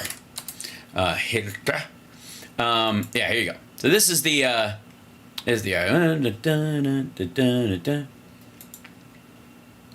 rhetoric. Here's the body of the article. Rhetoric has history. The words democracy and tyranny are debated in ancient Greece. The phrase separation of powers came important in the 17th and 18th century. The word vermin as a political term dates back from the 30s and 40s, when both fascists and communists like to describe their political enemies as vermin, parasites, and blood infections such as insects, weeds, dirt, and animals.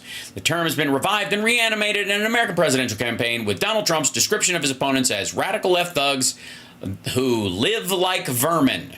This language isn't merely ugly or repellent. Those words belong to a particular tradition. Adolf Hitler used those words, those kinds of terms often. In 1938, he praised his compatriots who helped cleanse Germany of all the parasites who drank at the well of the despair of the fatherland and the people. In occupied Warsaw, a 1941 poster displayed a drawing of a louse with a caricature of a Jewish face. The slogan, Jews are lice, they call us typhus. Germans, by contrast, were clean, pure, healthy, and vermin-free. Hitler once described the Nazi flag as the victorious sign of freedom and the purity of our blood. Stalin used the same kind of language about the same time. He called his opponents enemies of the people, implying that they were not citizens, that they had enjoyed no rights. He portrayed them as vermin, pollution, filth, had to be subjected to ongoing purification, and he inspired his fellow communists to employ similar rhetoric. In my files, I have the notes from a 1955 meeting of the leaders of the Stasi, the East German secret police, during which one of them called for a struggle against vermin activities. There is inevitably a German word for this. Schallensteigen. Boy, man, like that's like one of those words you like. It's like a word that would stand out if a member of the SS said it in a room next to you while you're hiding in a fucking closet. Schadlingsteigen, which by which he meant the purge and arrest of the regime's critics. In the same era, the Stasi forcibly moved suspicious people away from the border with West Germany, a project called Operation Vermin. This kind of language is not limited to Europe. Mao Zedong also described them as poisonous weeds. Pol Pot spoke of cleansing. For the record, Sean, they're also comparing him to Mao Zedong and Pol Pot. If you read the fucking article instead of the fucking headline, you'd know that too, and you'd be even more mad because they're right. President for 4 years. He started no new wars. He signed. Whoa. He started no. Okay, first of all, Biden hasn't started any new wars. He hasn't. Russia started a war. Hamas started a war. Biden didn't start a new war. Biden got us out. He also didn't get us fucking. You'll notice that Trump didn't get us out of there. And by the way, if you want to believe that everybody who wears a yarmulke is automatically on the side of Jews, understand that, Lanny Walnuts and all those assholes at Copeland Ministries, those guys want Jews to be they want Israel to thrive and all the Jews to go back there so that they can all be wiped out when Jesus comes back. They're not friends.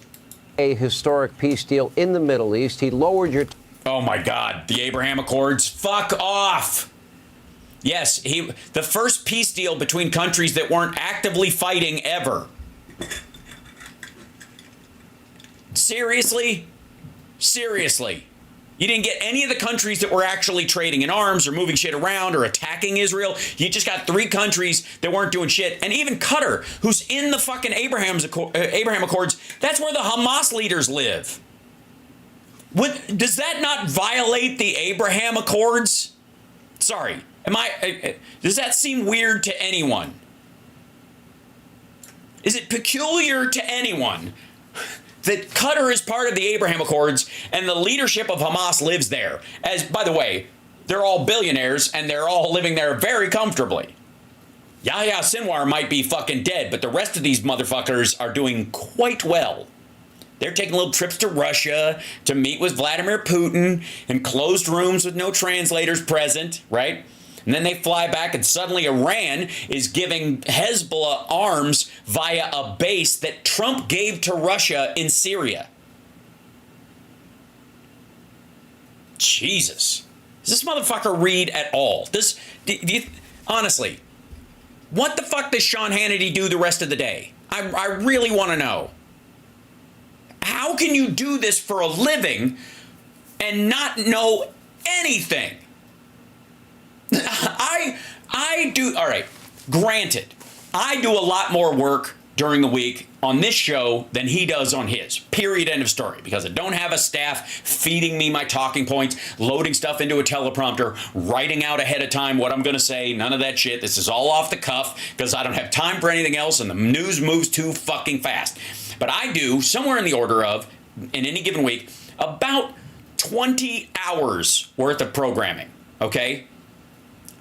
The rest of the time in between, especially on days when I have a show in the morning and the show in the afternoon, I am basically listening to articles being read to me while I video game, because if I sit there and read them, I will go blind, or listening to multiple videos of interviews, of rallies and shit like that at the same fucking time. Like, I am so overwhelmed with these fucking details, or I'm diving down a fucking rabbit hole, finding articles like this one so that I can put these stupid ass talking points to bed. And you just get the feeling like Sean Hannity, like, the only work he does on his show outside of the actual fucking show and sitting in a fucking makeup chair is calling Trump every couple of weeks. I'm serious. I think that's all he fucking does. I think he makes 1 or 2 phone calls to Trump or RFK Jr. or Tucker or some shithead in their little circle. You go, what's up? What's that about? And then they go, don't worry about it, it's this. And then they fucking hang up and that's it. I swear to God. They don't do any fucking work outside this. Sometimes I get, there are times, ladies and gentlemen, if I may, chat room, step aside for a second, like soliloquy time. There are times when I get up at 5 a.m. before my morning show where I know the morning show will have nothing to do with the news I'm going to cover later in the day. And I, in theory, should just prep for like Friday Eye or those kind of things, or what my guest is doing in particular. And I mean, honestly, I do focus on some of that stuff as I get closer to it. But first thing out of the fucking gate, I'm just keeping up with like the news stories or the deeper ends of the news stories. So I go on these like rabbit holes where I find the details. Why I fucking I'm a fucking comedian with a subscription to Market Watch, Bloomberg, the Motley Fool. That I have the fucking St. Louis Fed bookmarked. Jesus Christ, like. All this stuff that anytime I hear some bullshit storyline about Trump's tariffs or whatever, it's not enough that I go, well, let's go check with somebody who knows more about this and hear them complain about it and just borrow their complaint. It's not enough.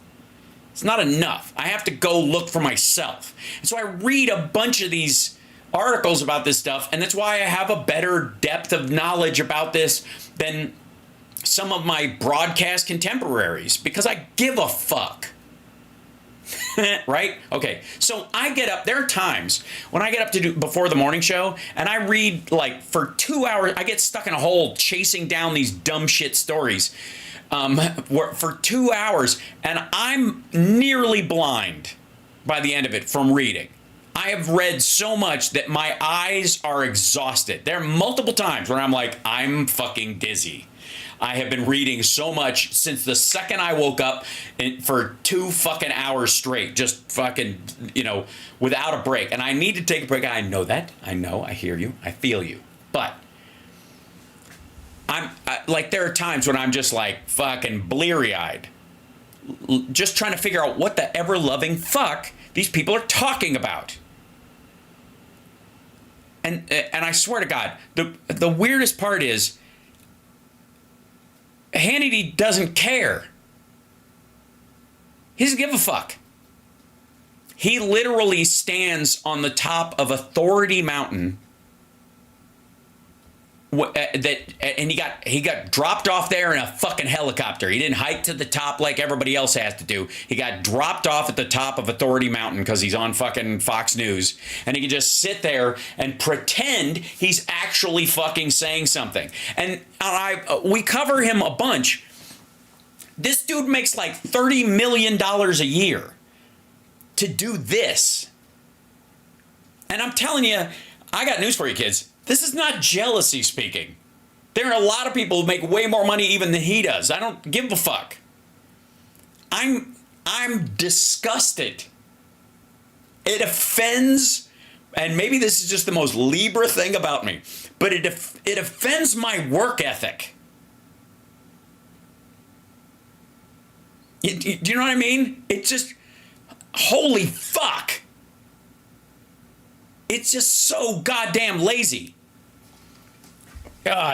Anyways, I love you guys. Sorry about that side, but I literally read myself bleary-eyed, and every time I watch this guy, it's abundantly clear he hasn't caught up on a fucking story without staff just dumping shit into his prompter or introducing him to this news. It's just like Greg Gutfeld and his fucking jokes. Like he sits there and noodles them out beforehand and still hasn't even thought them through enough where he can't not read them off the fucking paper.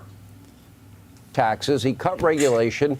He cut regulation. Yeah, that's why we have fucking trains falling off the tracks in fucking Ohio. Criminal justice reform. He what? Oh, you mean the First Step Act? The thing every Republican is insisting he repeal as soon as he get back into office because he was going to run to the left of Biden and it didn't work? Our border, not exactly the... He did not. Whoa. Not exactly. What was this? He didn't secure our fucking border. COVID did. He signed criminal justice reform. He secured our border. Not exactly the record of an evil, warmongering lover of Adolf Hitler and a mad... Wait a minute. Whoa. Hold on. Releasing people that help you politically is exactly something that Hitler would do. And sealing the border is another thing Hitler would do. Man. And needless to say, the melodramatic Jesus, you really want to cut to this footage? Comparisons to Hitler, they are falling flat and they're all predictable. And it's not going to stop there. So buckle up. It'll be an emotional roller coaster ride. Why would it be an emotional roller coaster ride? If somebody's wait a minute. If somebody's calling you a fucking name and it's not true, who gets offended at that? I'm dead serious. Like, I'll get loud and shit on fucking shitter and all that kind of stuff, but largely because I'm having fun with this and I like poking the bear back when it tries to poke me. But I'm not going, oh my God, I was called stupid. Like, who cares? Who gets emotionally upset? And if somebody calls you Hitler, like if somebody called me Hitler, they'd go, you compared yourself to Hitler and you had a book of Hitler speeches on your nightstand. I'd be like, I wouldn't even be offended by that. I wouldn't even know how to be offended by that. I'd be like, are you okay? Is the book of Hitler speeches in the room with us right now? Are you smelling almonds? You know what I mean? I wouldn't go, well, it's not true, but what if it were? What if... Wait, maybe I can't read. Maybe the book that's on my nightstand isn't a copy of The Hitchhiker's Guide to the Galaxy. Maybe it is a book of Hitler speeches and I'm just that stupid. Like, who gets fucking emotionally upset about that? What's going to be the emotional roller coaster that he's warning maggots about in this video, and let's be abundantly clear, is that there's going to be more bullshit that this dumb motherfucker is going to be caught saying or being overheard or the tape coming out of him. It's because it's endless. This asshole will not stop digging, and Hannity knows it. So he knows that his literal life between now and election day, and probably a couple of weeks after, as Trump pretends he won and all that kind of horse shit, that he knows that it's just going to be turd polishing and hiding shit in the backyard for this asshole, and he knows it. It's not gonna be an emotional roller coaster ride for the viewer. It's an emotional roller coaster ride for this dickhead who's got to lie to himself until Harris gets elected and he really gets in the money, because Fox News, no matter what they say, they're licking their chops at a Harris-Walz presidency. Oh my God, can you imagine the money that they're thinking about making between now and the next midterm if Dems take the House, still control the Senate, and have the presidency? If Ted Cruz loses, and he will, and we have a Democratic senator in Texas for the first time, and Trump is in the fucking rearview mirror, and they get to be a part of rebuilding the Republican Party, and their entire, like, all night, all day, shitting on Harris and Walz. I mean, like, the ad rev on their channel goes through the fucking roof. Right now, it's dragging ass because nobody gives a fuck about this dum-dum, and there's 5 other networks, that they're competing with for the same, like, buy gold pre-lubricated catheter business that passes for ads on fucking Fox. The Democrats, their allies in the state-run media mob, They will be trying every... The state-run media mob. Yeah, it's all Pravda, you dumb motherfucker. Again, the nerve of Fox News calling MSNBC state-run media like the Democrats control it, as if he doesn't have this motherfucker on speed dial. He called him on January 6th personally. They talk as friends. Again, they both had the same fixer. Every day, the tactic of slander, smear. We just found out after 10 years Donald Trump did this and that, and... No, we didn't. We didn't find out after 10 years. Dude, it was 3 years ago. It was 3.5 years ago. Shit, the stuff with the documents happened after he left office. It's only been 2 years. He's still criming, you dumb motherfucker. Just buckle up, because you know it's coming. Kamala Harris cannot run on her terrible record or her far-left radical and extreme beliefs. So, smearing Donald Trump and calling him names, and frankly, those that support him, calling them names, is... Oh, I'm sorry. Yeah, this is him calling in an airstrike. This is him, like, if they make fun of him, if they call him a Hitler, they're calling you a Nazi. Like, no, maybe they're trying to wake you up to the fact that he wants to be Hitler, because like a lot of Germans, I think there were a bunch of Germans in the fucking 30s who were like, he means well. And then after a decade, they're like, actually, he didn't mean well. And if I try to say anything, I'll get killed. Maybe that's what she's trying to do. Maybe you can warn people off from finding themselves having to obey the Stasi, obey the fucking, the SS, if you figure out Hitler is Hitler before that shit happens.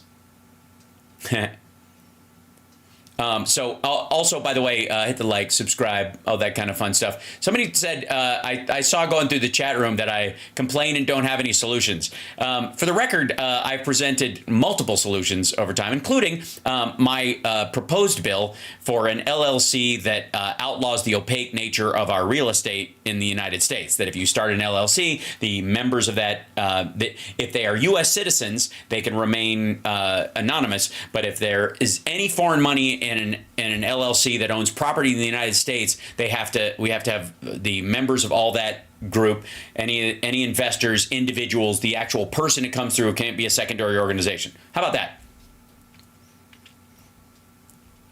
That would work. How about a bill that requires that all bots online must be labeled?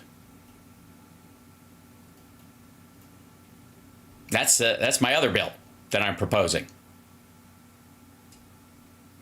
Oh, and Hal, are you drafting those up? You goddamn right I am. And I will be, like, in the next Congress, I will be dropping them off in Ted Lieu's office. So there. In full draft form. Okay? I'm not just, like, they should be this. I'm actually drafting the bills. So, there you go with your fucking, where's your solutions? There's my fucking solutions. Left in their political toolbox. But per usual, Barack Obama is so perplexed, he's bewildered about how American politics have become so bitter. You know, he did once talk about bitter people that cling to their God, guns, Bibles, and religion, too. Take a look.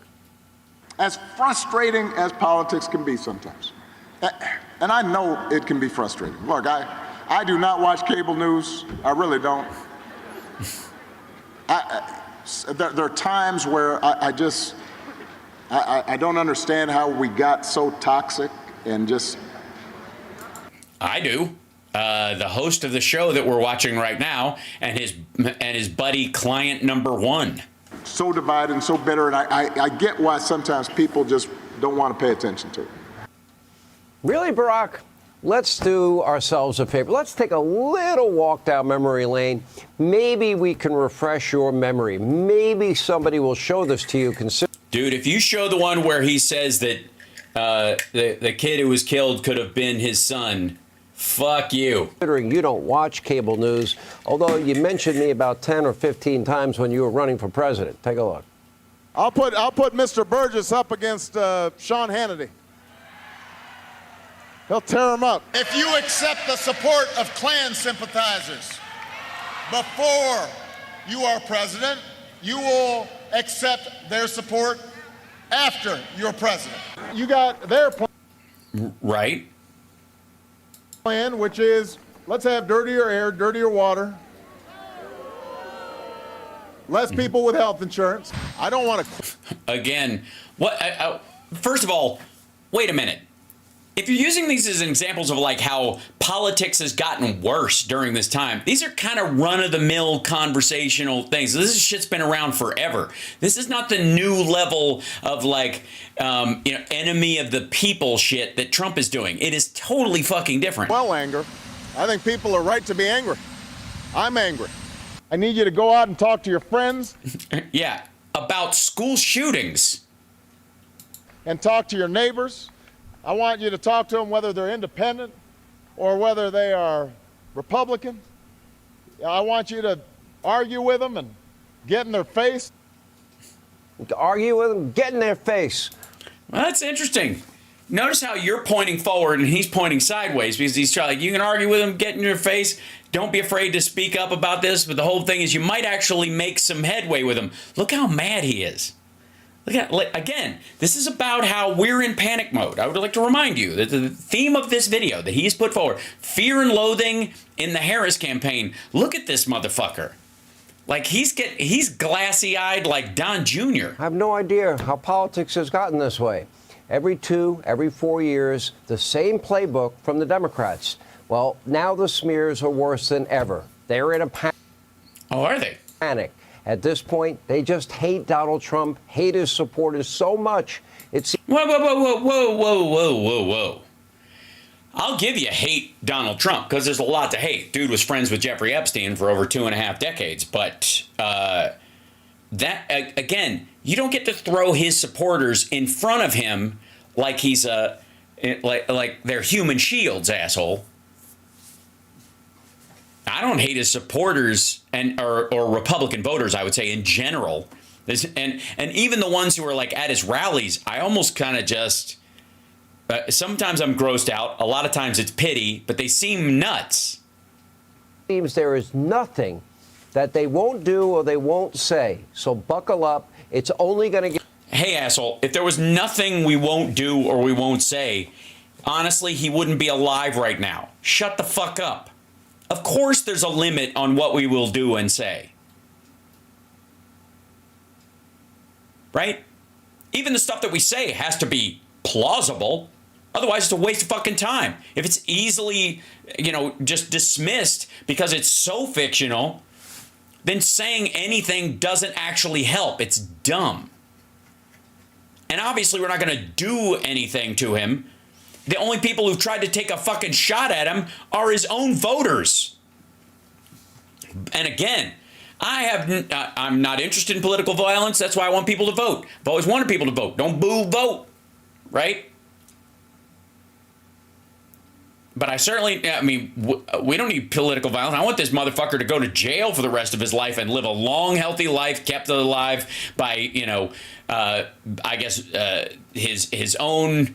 I guess as a former president, even in prison, he would still get, the highest level of health care even beyond the prison system. I hope he lives a long fucking time. Staring right at what's left of his fucking belly button and contemplating with whatever soul he might have left what he's actually done. Get worse. Most Americans, they simply want the price of every item they buy in every store they go to come down. They want to pay less. Well, then they should vote for Harris. I get bored listening to Sean Hannity because I don't think he's it's not a meaningful discourse. It never will be. You're watching House Sparks Mega Worldwide, by the way. Like, subscribe, give a thumbs up, support the show. I've gotten Jesus Christ. All right, so I don't know if I'll have time to even cover this whole thing, but what the fuck is? First of all, Tucker Carlson is probably singularly one of the most grotesque people that's ever been on media. And that's saying a lot because Bill O'Reilly had to pay a woman $33 million to keep her mouth shut about sexual assault that he engaged in. That's pretty fucking high up there. But Tucker, in his own way, as a stooge of Putin is constantly attacking our democracy. And we just had Justin Trudeau, the Prime Minister of Canada, under oath saying they have intel that says he's being paid by Russia through RT. No question. They built him his little studio that he has. Let's see. I think if I like wood. Right. So deeper and longer. Okay. So this is his speech in Georgia. I don't know that we'll be able to stand the whole thing, but here we go. Oh yeah. I have never in my life spoken at a political rally. He was just at the RNC. Also, this is not a rally. It's a Turning Point action gathering. There are multiple people there. It's like a mini CPAC. They throw them all over the place and they fill them with volunteers and all that kind of shit. And it's their version of the beer hall push. Hey, you'll like that, Sean. I've covered 1 million of them for over 30 years, and I've never spoken at one, never thought I would. By the way, in the last 30 years, just for the record, there have not been 1 million political rallies in the United States. Just saying. And I'm so thrilled. I'm honored to be here. I really am. And I am. Also, he's done multiple, not only did the RNC, he's done multiple of these Turning Point action gatherings. It's total. Is he just making the case that this is because the election's a couple weeks away that he calls this a rally, but the ones he was doing in fucking February or whatever, whenever the last one was, that he did, that was too early in the year? Without shame and entirely with gratitude, I'm standing here. And I can't believe I just spoke after Bobby Kennedy. So cool. Also, the dweebiest laugh in the world.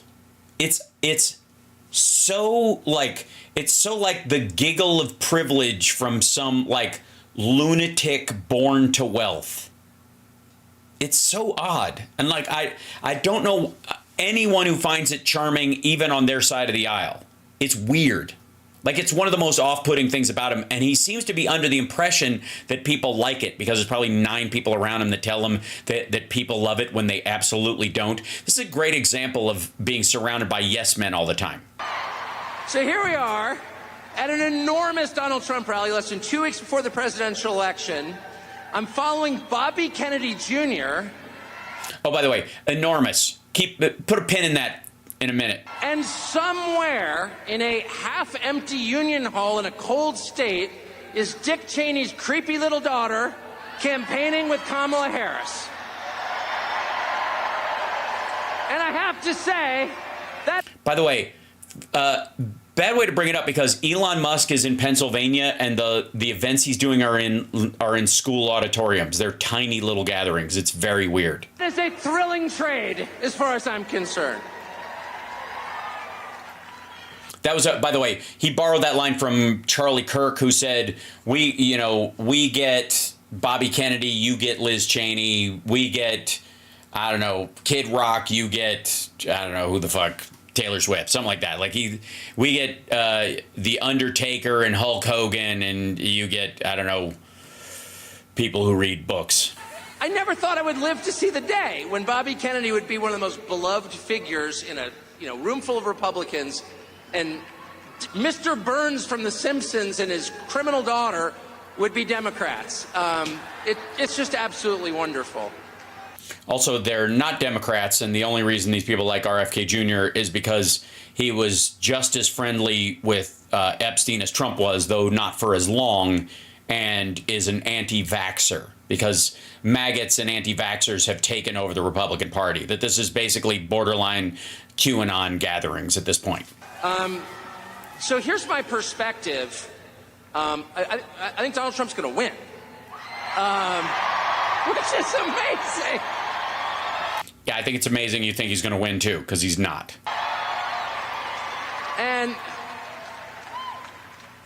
that's why I'm here. I'm not here because he's going to win. I'm here because I'm so thrilled by what I've watched over the past 9 years. This is the end of a redemption arc. I've really never seen anybody treated like Donald Trump was treated, ever. Anybody, ever. You mean you've been allowed to get away with the crimes that he's committed? Proof that there's a two-tier justice system and that people of wealth and privilege get away with a bunch of shit? Mr. fucking money laundering? Attack him. I watched this all up close. Defame him. Indict him. Arrest him. Let him get shot in the face. Let him get shot in the face. For the record, in case you're watching this on another planet or in the future, he was not, in fact, shot in the face. A piece of glass from his teleprompter clipped his ear. Another, MAGA adjacent Republican who was at this rally got shot in the head. One died, or two of them got shot in the head. One died, and the other is, effectively maimed for life because of it. But, God wanted Donald Trump's ear clipped so badly that he allowed all this to happen and killed a firefighter and mortally wounded two other people and maimed them for life so that Trump could look like a tough guy in a picture they could put on a shirt. And he's going to win anyway. Oh. Nope. It is a triumph. Who will put a pin in this, by the way? Feel free. It's a triumph. The phrase triumph of the human spirit has been turned into a cliche by the people who write movie posters, but it doesn't make it any less real. Donald Trump's victory will be a triumph of the human spirit.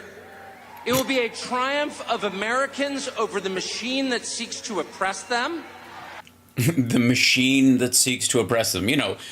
Clean water, food that isn't spoiled, a functioning medical system, a functioning telecommunication and energy grid, shit like that. The horrible machine that we all live under. It'll be a middle finger wagging in the face of the worst people in the English-speaking world.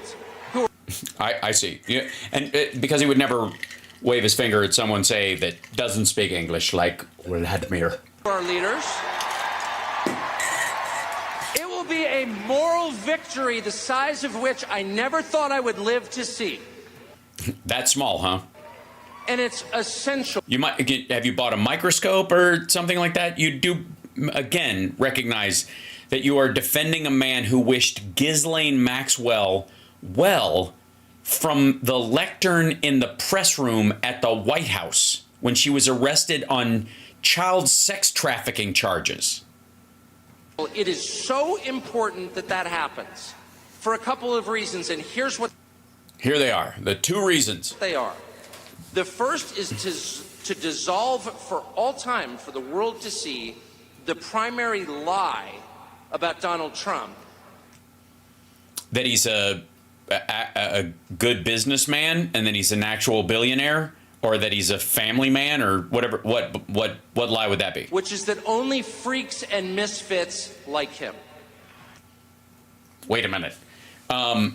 Look, just because you're a freak and a misfit doesn't have anything to do with the general. That's not even the biggest lie about him at all. There are a bunch of, I guess, are bigots freaks? Not really. I mean, there's enough of them, I guess. Again, we get into that what's a cult versus what's a religion. That's a lie. And they've been telling that lie since the second he came down that escalator 9 years ago. Oh, sorry. So the idea... I like wood. ...is that... deeper and longer. That only freaks and misfits like him, and that's a lie. So saith Mr. Ball Tanning. Mr.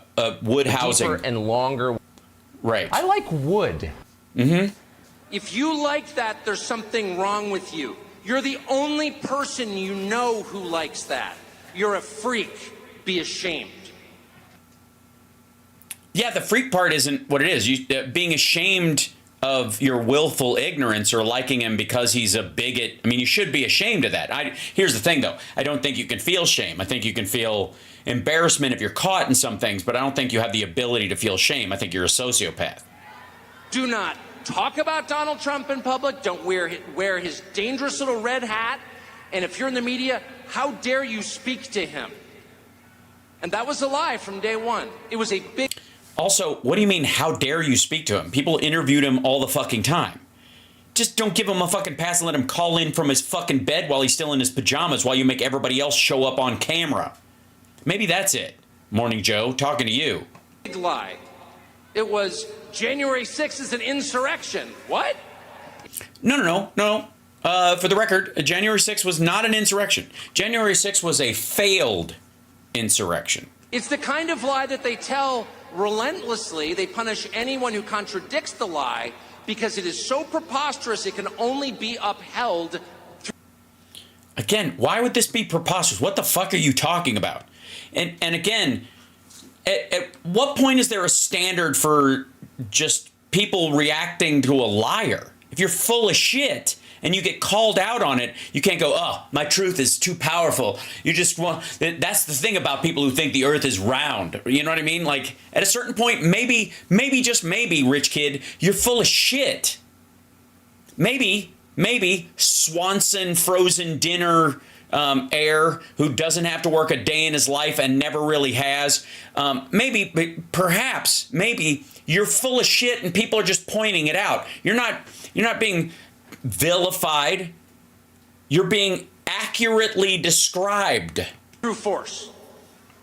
And in the last 3 And also, through force? What are you talking about? Kicked off Twitter? 3 months, we have seen that lie dissolve like the Wicked Witch of the West under a bucket of water. What? I'm sorry. Is suddenly everybody pro Jan 6?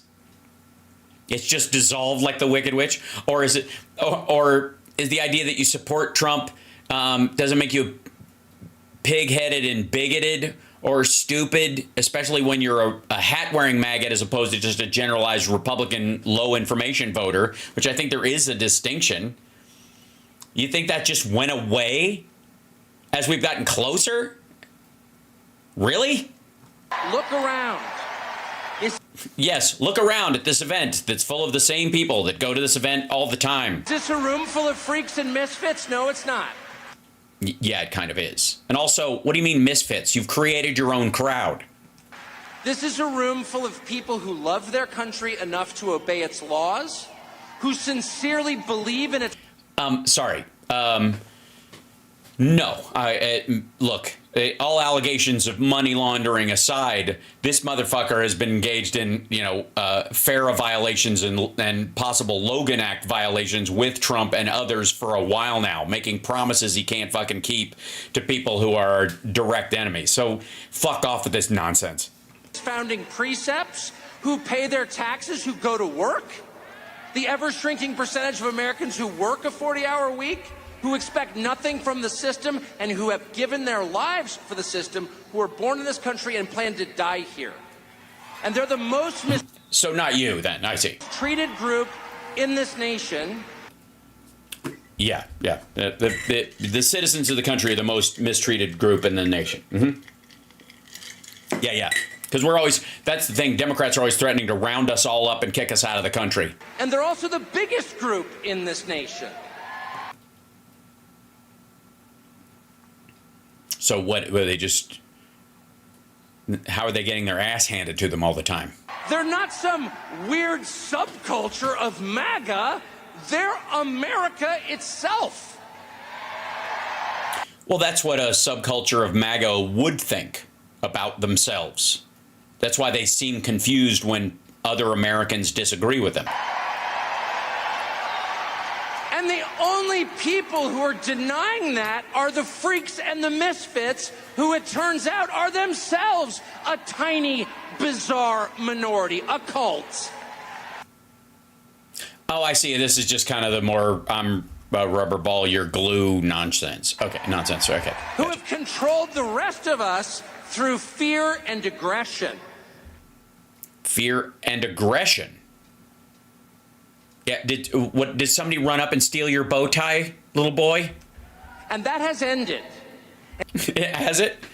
By never existing in the first place. And it has ended thanks to the heroic stand that a couple of individuals have taken, first among them Elon Musk. Yes. He had the power to take back Twitter and turn it over to Stormfront. Elon Musk. Who opened the doors of Twitter to bots and foreign porn accounts and fake accounts of I am American Joe 56454, real American person who also believes Donald Trump saved America for good of all people. Who single-handedly saved the First Amendment to the Constitution. No, he didn't. Sorry, because the rules changed on Twitter to, I guess, I'll make it impossible for you to block somebody who's fucking stalking you, and for bigots to post swastikas. Because they changed the rules on that, suddenly all the other social media sites are magically safe. And it's almost as if it was always bullshit, that your right to free speech was never under attack. And these are private companies, and they can set whatever standards they want. And if they want it to be family friendly, or they want to allow swearing, or they want to allow some political discourse, but not all political discourse, that's up to them. And if you don't like it, you can beat feet. Which, let me remind you, is not just a feature of America, it's the basis of America. It's the First Amendment for a reason. It's what separates the free from the enslaved. No, that would be the 14th, I think. But for the record, it's also the one that nullifies the first 5 commandments of the 10 commandments. You don't have to keep the Sabbath. You don't have to honor your father and mother. You don't have to. You can take the Lord's name in vain if you want to. If you want to say God damn it, you absolutely can, legally protected by the. You can have any God you want or none at all. Right, and all 5 of those primary ones, those get jettisoned in the First Amendment. I'm sure you're cool with that. I'm sure if you brought that up, everybody there would cheer. Slaves are not allowed to say what they think. Free men have God-given right to do so and will. And this is the only country on earth in which that is guaranteed. Yeah, and apparently Joe Biden is president right now. Harris is the vice president, and you're talking into a microphone in Duluth, Georgia. Sorry, where are the guns? Does Elon Musk have the environment surrounded with robots to protect your right to speak through a Chinese-made microphone? Into Chinese-made speakers in front of a Chinese-made video screen that they travel all over the fucking country with. And without Elon Musk, it wouldn't be, because he stands... Yeah, also, yes, no, the crowd is not armed. There are no guns allowed in this event. This is a gun-free zone, I think is what they like to call it. Alone as the owner of a media platform. You're in front of a mic. Of course I am.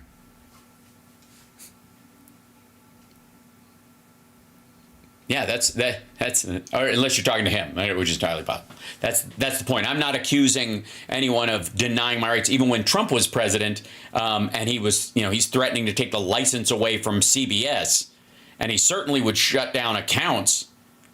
I mean, if anybody thinks that like Elon Musk isn't flagging and lowering the spread of accounts on Twitter right now between now and the election, it's full of shit.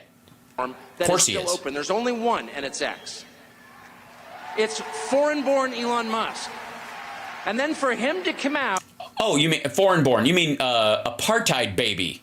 You mean the guy who was raised by parents who made their wealth under apartheid and were protected in that class and have been grinding and pissed against the United States and England ever since. It's weird that they would send their kid over here to like bleed us dry, get a bunch of government contracts, and fuck with the country. Mm-hmm. And by the way, just for the record, I've taken not $1 from Elon Musk, okay? It's not a paid advertisement, it's just an observation.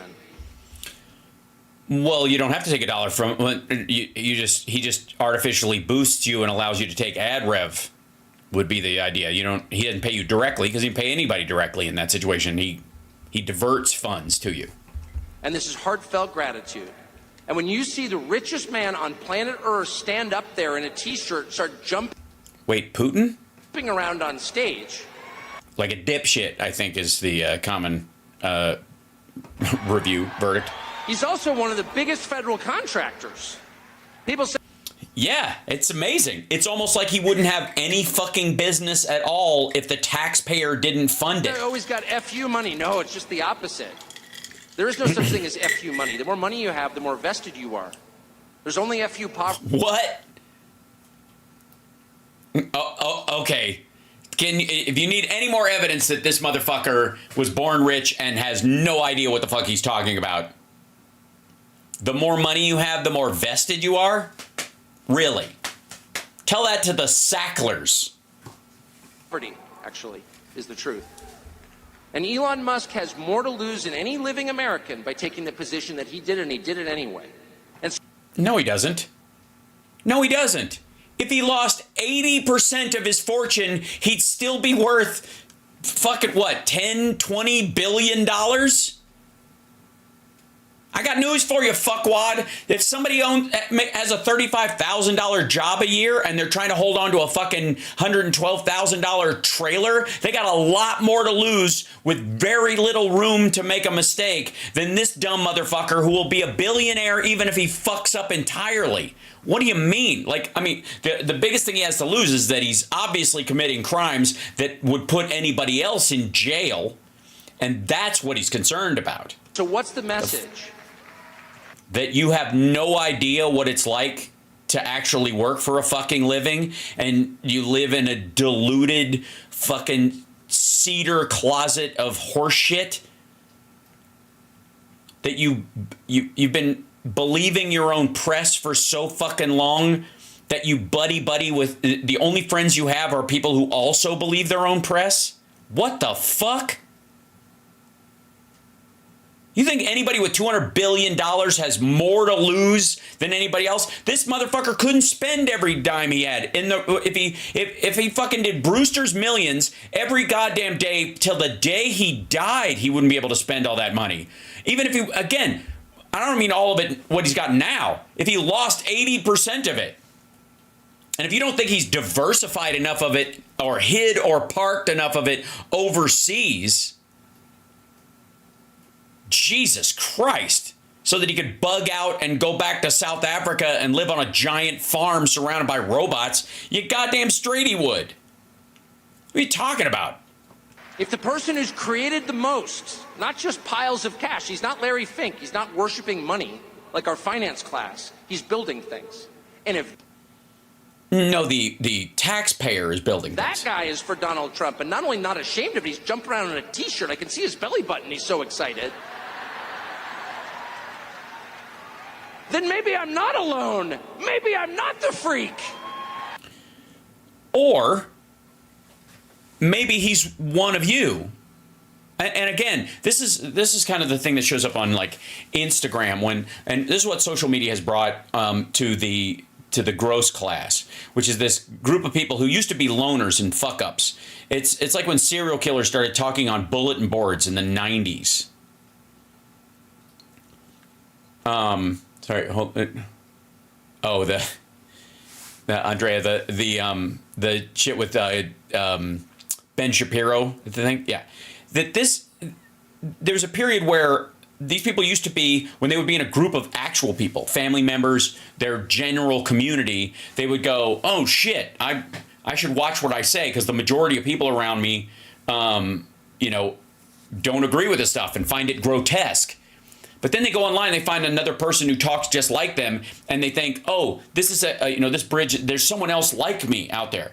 It's still not, by volume, there's still a freaky little minority of pervy psychopaths, right?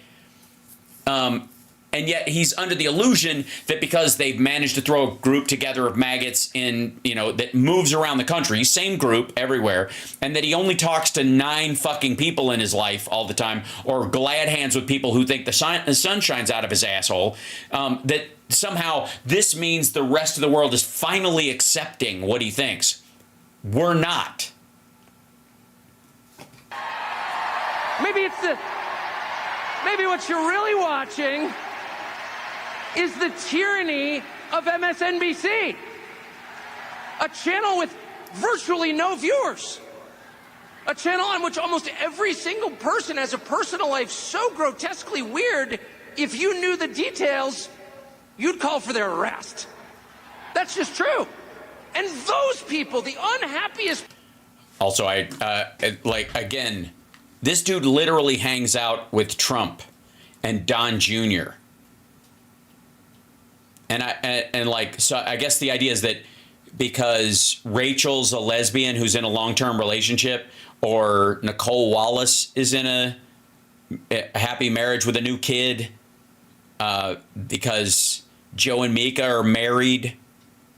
I'm honest to God, like he can just kind of say that because the idea is that this crowd will think, adrenochrome pedo bullshit. Like that's where he's going with it. This is horseshit. People in this nation are defining the terms of the conversation? I don't think so. Why would anyone have you to Mr. Ball Tanning? I like wood. How'd they get away with that? You don't even go to church. For real.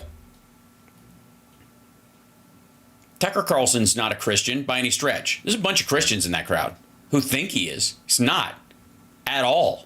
He wouldn't be. He couldn't sit through church. The same way they got away with calling January 6th an insurrection for 3 years, by repeating it and by attacking Oh, no. Again, failed insurrection. Failed insurrection. anyone who disagreed. But it's an illusion. It's the Wizard of Oz. And once you pull back the curtain, the only thing back there is Joe Scarborough. You're like, wait a second. Why am I taking orders from this guy? He's a freak. I'm a normal person.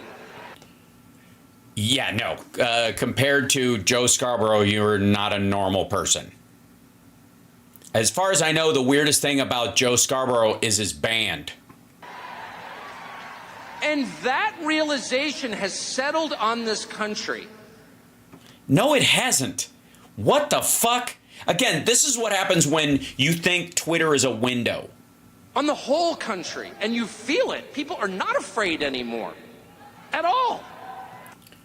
When they should be. They should be afraid, not that they will get, not because of retribution, but, fearing their own shame and disgust by saying some of the things they're saying. I've got a bunch of kids. I text them, I'm going to go speak at a Trump rally. My kids, you go. I said, do you have a lot of friends who are voting for Carmela or whatever her name is? No, of course not. That's embarrassing. Well, it's no surprise that third-generation rich kids raised by you would say and think that. Of course they don't. It has flipped. The story the country tells itself about reality has flipped. None of the normal people are supporting the Democratic machine. The Democratic machine. That's why it's the race is neck and neck. So half the country is abnormal, but we're the divisive ones. Remember how even though both Hillary and Biden were distinct between saying MAGA versus regular Republicans, deplorables against the people you can reach, that kind of stuff. No, fuck that. According to Tucker Carlson, half the fucking country are part of the Democratic machine. And by the way, for the record, in case you're wondering, I'm Hal Sparks. I am the Democratic machine. Fuck you. Tim Walz is supporting the Democratic machine. A man you would never allow to babysit your own children. Yeah, you would. That's the archetype. It's the party. Also, what the fuck are you talking about? Like, that's so weird. It is so disconnected from reality, right? Of weirdos, of envy, of hate, of resentment, of bitterness, of weakness. Yeah, that's basically you in a nutshell, sure. Of a total lack of creativity. It's a party of conformity. It's a party of the machine. I'm sorry, what, Mr. Bowtie? Fuck are you talking about? But it doesn't matter who the candidate is because individuals are immaterial. All that matters is the collective. That's the Soviet model. Yeah, that's right. Wells is a Soviet, basically a Politburo leader. And opposing them is the rest of the country, slowly waking up to the fact that these people have no moral authority whatsoever. They have no legitimacy in a democracy where the government must rule by the consent of the governed. They have no consent. Yeah, they do. They got elected. What are you talking about? You don't have the consent of the governor. You weren't elected to anything. You've never been elected to anything. What the fuck are you talking about? You didn't even earn your way to the top of the media pile. You were just rich already, so they could have you on the cheap. What the fuck are you talking about? And the way that they've treated this country over the past 4 years is the most shocking thing I've ever seen in 55 years. Oh, yeah? Is the stock market going up like that post-COVID? Most shocking thing you've ever seen? Fastest recovery of any of the G7 or the G20 countries? Shocking. It's that unemployment figure, isn't it? Because your class really likes it when we have high unemployment, so people don't have a choice about jobs, and if they get fired, they're fucked. So anytime you get around 4%, boy, this dude's class starts squealing like a fucking stuck pig as soon as we get anywhere below 5% unemployment, because then they got to actually like entice workers and pay them what they're worth and give them benefits. And these motherfuckers like, fuck that. We want 10% unemployment so everybody's on shaky ground all the time. To allow millions of people, mostly young men with no skills and no English, into our country illegally, and then fly them around at our expense and give them phones and put them on welfare programs that no American citizen can get. All Americans can get welfare if they need it or deserve it, and the people with no skills sure are doing a lot of fucking roofing. It is the most insulting. Yeah, boo. But it's worse than boo. That's the biggest crime in the history of the United States of America. Oh, you mean the fiction that there's 20 million people that have been allowed in here over the last 3 years, which there absolutely have not? Because I don't know if you know this, but if you meet the same person 5 times, you have not met 5 people. And it takes incredible stones, incredible gall for the people who did that to stand up there on a stage and give you a lecture about how you're immoral. It's too much. And so that's the second important thing about this election. Okay? Totally. Also, again, in the beginning of this, you see this kind of generalized, we're going to win, it's going to be awesome. And then as soon as he starts talking, when he gets into the reality-based stuff on it, it starts to sound really grotesquely bitter. The first is every person in this room needs to understand you are not in a despised minority. You are You despise minorities. Don't get it twisted. An incredibly gentle and tolerant majority who put up with this crap for way too long. As they insulted not only you. By the way, this is they're letting brown people in. He's a big fan of the Great Replacement theory and all that kind of stuff. That's where this comes from. Yeah. But the memory of your ancestors. He's the most Karen man I've ever seen in my life. Ancestors who died for this country. Sorry, ancestors who died for this country? You're voting for the dude who faked bone spurs to stay out of Vietnam, you tit. You never served, you never would. Trump threatened to disown his sons if they joined the fucking military. Jesus Christ. You stood by the Charlottesville marchers who were saying Jews will not replace us. And your grandfather's generation died fighting the Nazis. They tore down statues to their memory. People have never built anything in their lives. Sorry, Robert E. Lee didn't fucking build anything. Except maybe a plantation where he enslaved black people. The fuck out of here. Those statues can fuck off. They went out of their way to humiliate you and spit on you and the graves of your ancestors. And that's not an exaggeration. They did that. No, it's an exaggeration. They didn't actually do that. You know who did do that, though, is Alex Jones sent his followers to piss on the graves of the children that died at Sandy Hook, though. Is that what you mean? Jesus. And this country is so nice. It's so polite. It's so thoughtful and empathetic. Well, Christian would be the word that you would normally use, except you have no idea what that word means. Like and sweet. It's the kind of country that loves dogs and gives directions to strangers, that we put up with it for 4 years. But we can't. 4 years? Anymore. We just can't.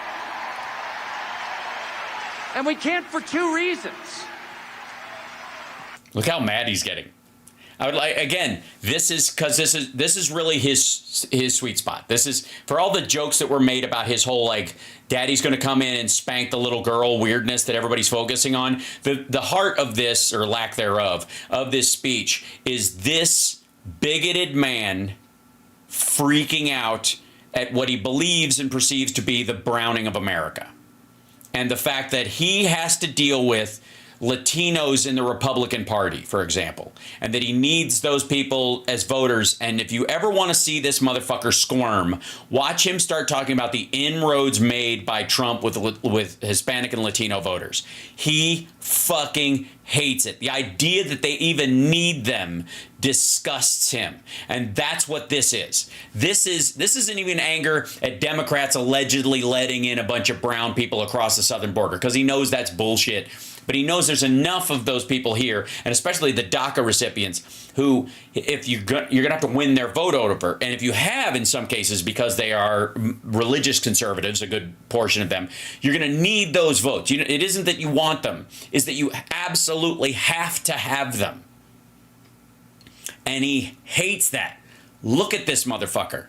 If you want to see him grind on anything, watch him talk about that shit. Yes, even the white Latinos, even the non-Hispanic, non-white Hispanic or white Hispanics that are in large part the group that they most associate with, the ones who are in fucking Doral and all that shit.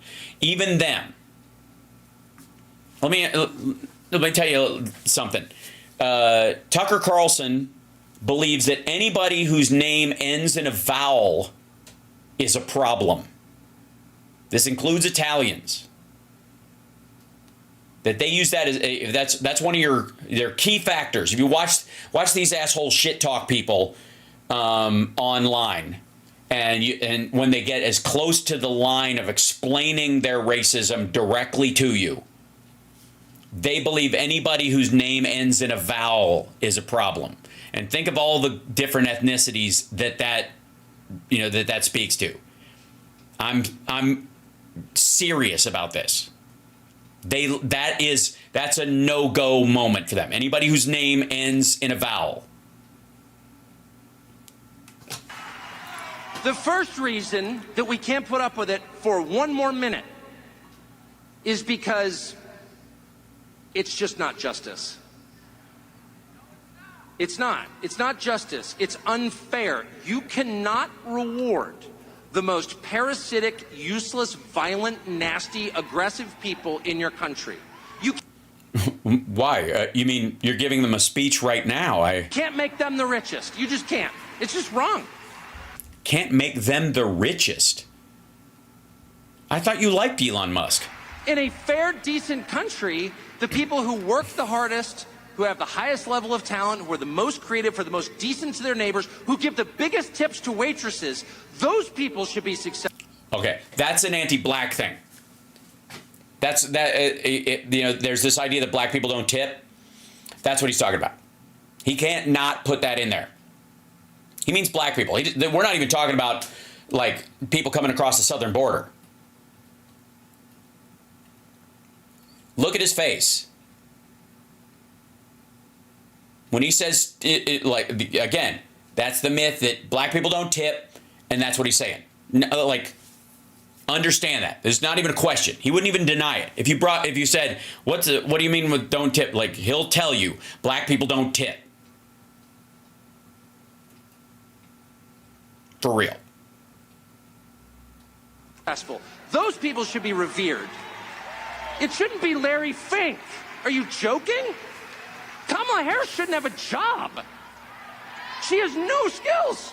How did we wind up with a system where Kamala Harris, you couldn't change the tire on your truck, much less drive it? You can't change the tire on my truck. This motherfucker is a second-generation rich kid. He's a trust fund baby. He went to his job for years wearing a fucking bow tie as a piece of theater. She was a DA and an AG. She's won more elections than Trump has because of the will of the people. Did she wind up at the top of the pyramid? And then once she's there, she lectures you like you did something. It's too much. You can't. See how it's too much. I'm done. Like, again, can I just? This guy thinks he's an example of alpha male. Now, obviously, if you know anything about me and the length of my hair, you'll also know that I grew up as a Kiss fan with a rather broad view of what masculinity can be. One of my primary alpha males in my life, I would say, is Paul Stanley of Kiss. Some a little older than me would put Robert Plant in that category, for example, right? That male sexuality does not have a narrow focus the way some people will. But I will say this, that when you're stomping around saying you're butch as fuck, and this is how you move, gesture, and speak, I'm just saying it seems like you're overcompensating. Yes? And by the way, awesome kiss emojis, BJ from Dynasty. Really appreciate that. Allow that. It's an offense against the truth. This is an offense against the truth. This little hand gesture, big boy, you're a grown man. What is this? Unless you're holding a roach, I don't know what the fuck this is. And you obviously have been hanging out with Don Jr. and Trump and this whole like showing your wrist thing. It is something that only people raised in privilege do. Do you know anybody who talks like this, who makes these little hand gestures like that didn't come from money? I'm serious. That's some private school shit. Against reality and against justice itself. And the second reason you can't allow it... Dude is spitting mad. He's wiping spit off his fucking mouth. ...is very familiar to anyone who has children. Which is, if you allow it, you will encourage more of it. If you allow people to get away with things that are completely over the top and outrageous... Right, and so you were saying earlier that you felt like you were attacked and that the society, by and large, was vilifying you and stuff. Maybe, just maybe, tie that to this part.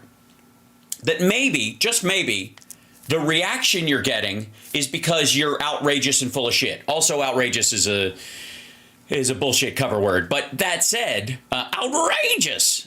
Do I have my... I don't know. We lost our outrageous in the divorce. I'm kidding. Where's this guy? Oh, yeah. Sorry. Wrong one. Sorry. It's this picture? Well, maybe not. Let's see. Something like that. I don't know why that one doesn't come up. I got to put that one back in. We got to put our outrageous back in. If you allow your 2-year-old to smear the contents of his diapers on the wall of your living room, then basically he could have a future as a Trump speechwriter. And you do nothing about it. If you allow your 14-year-old to light a joint at the breakfast table. If you... Don Jr., he sees you. Allow your hormone-addled 15-year-old daughter to like slam the door of her bedroom and give you the finger, you're going to get more of it. And those kids are going to wind up in rehab. It's not good for you, and it's not good for them. No. There has to be a point at which dad comes home. Yeah, or mom comes home, I guess.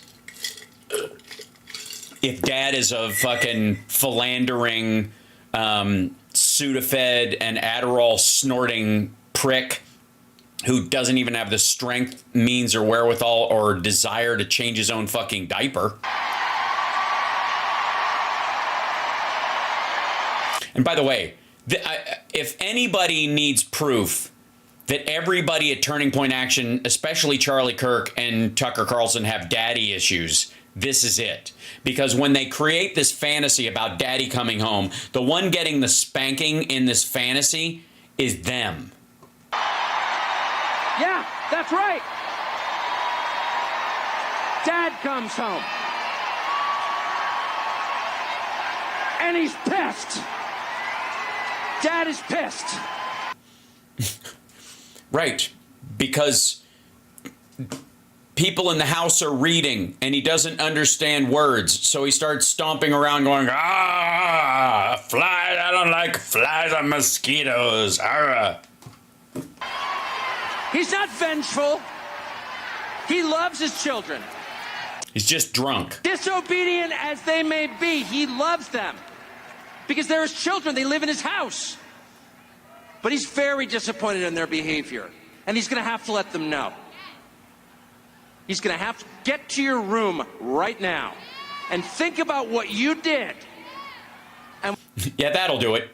Get out of my sight. Go to your room, which, by the way, didn't you just tell us your hormone-addled daughter slams the door anyways? Maybe she got to her room on her own. What if she's already in her room when you get home?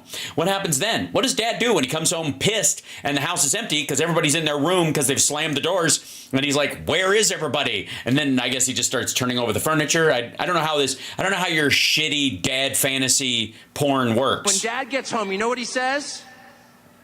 You've been a bad girl. You've been a bad little girl, and you're getting a vigorous spanking. Really? So your dad... Wait a minute. So your dad called you a girl. I think we've gotten to the bottom of this. I think I now understand all of his anti-trans stuff. I now understand all of his anger. Clearly there was some psychosexual damage done that when Tucker Carlson's father came home, when he had done something wrong, his father called him a girl and spanked his bare bottom all the way up until he was in his teen years, perhaps still to this day. Right now.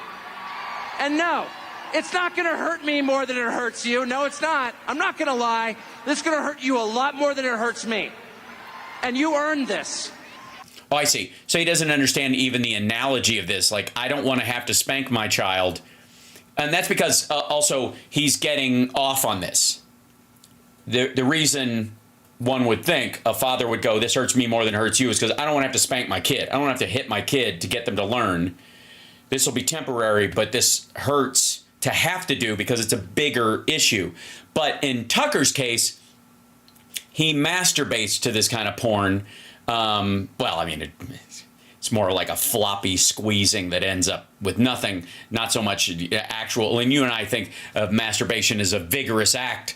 This is kind of sad. It's like him trying to unclog a sink with a Vienna sausage. You're getting a vigorous spanking because you've been a bad girl. And how old were you when your dad stopped talking to you like this, Tucker? And it has to be this way. It has to be this way because it's true. And you're only going to get better when you take responsibility for what you did. Beating your kids? That's not said in the spirit of hate. It's not said in the spirit of vengeance or bigotry. Far from it. It's said in the spirit of justice, which is the purest and best thing there is. Yes, the justice of spanking your boy and calling him a girl. And without it, things fall apart. Ah, that's right. Yes. Well, it explains Trump's incontinence. The Democratic Party machine, and notice I'm not beating up on Kamala Harris, who's just a hapless victim who happened to be there in the right color, so they grabbed her. See that? See, this is what happens when everybody focuses so much on the little daddy's little girl shit. That's nowhere near the worst part of this. Listen to that line. Kamala Harris is just a hapless victim who happened to be there in the right color, so they grabbed her. Happened to be there in the right color, and they grabbed her. Not only is she a DEI hire, but a forceful DEI hire. They're just using her as a, in their own racism and as a placeholder because she, being a brown woman, can't stand on her own or do what she needs to do. That kind of shit. Like, and that makes him happy. Look at his face. Tim Walz, they needed some, whatever Tim Walz is. They needed a weak man. Were you busy? Because it is the party of weak men and unhappy women. Then why aren't you and your wife Democrats? One of which leads to the other, by the way. Oh, we're talking about Ben Shapiro. I'm sorry, I was confused. Where you find weak men, you will inevitably find unhappy women. Yeah, I've noticed you don't let your wife speak very much in public. And they make them on purpose. They weaken the men to drive the women insane, to have the most consistent voting bloc ever in the history of politics. Unhappy women made unhappy by weak men. This is such a weird take. But it could be anybody. It could. Yeah, it could be. Yeah, sure. It could be anybody. Kamala Harris is just a stand-in. She's a cardboard cutout. She has a soul. God created her. I'm not attacking her humanity. But there's nothing there. It doesn't matter. If it wasn't Kamala Harris, it would be, I don't know, Pete Buttigieg or whatever. Who are these people? It doesn't matter.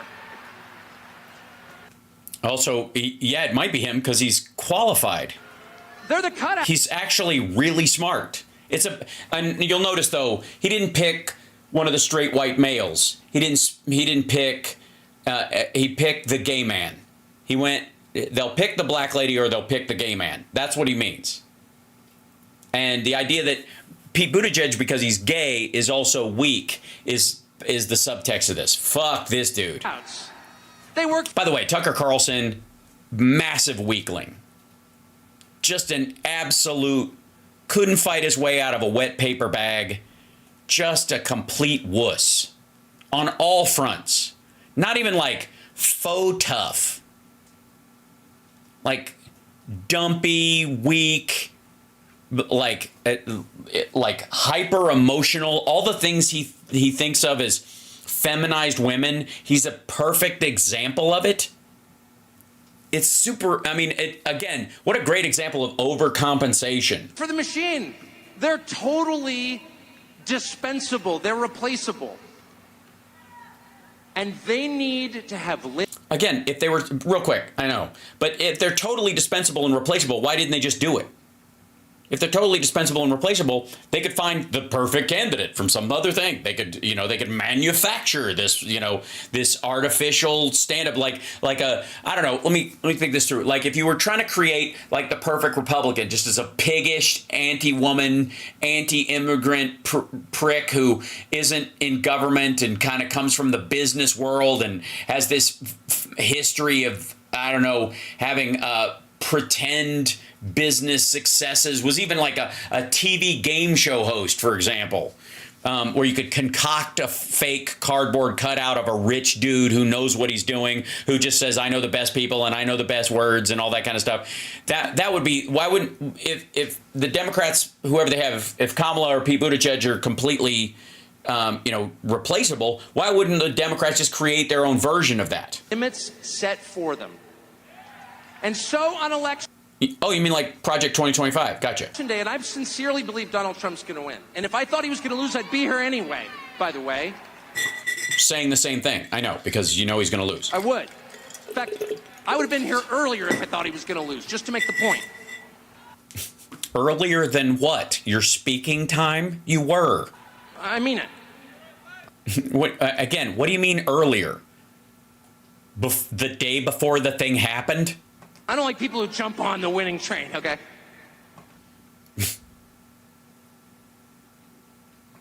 I think Donald Trump's going to win.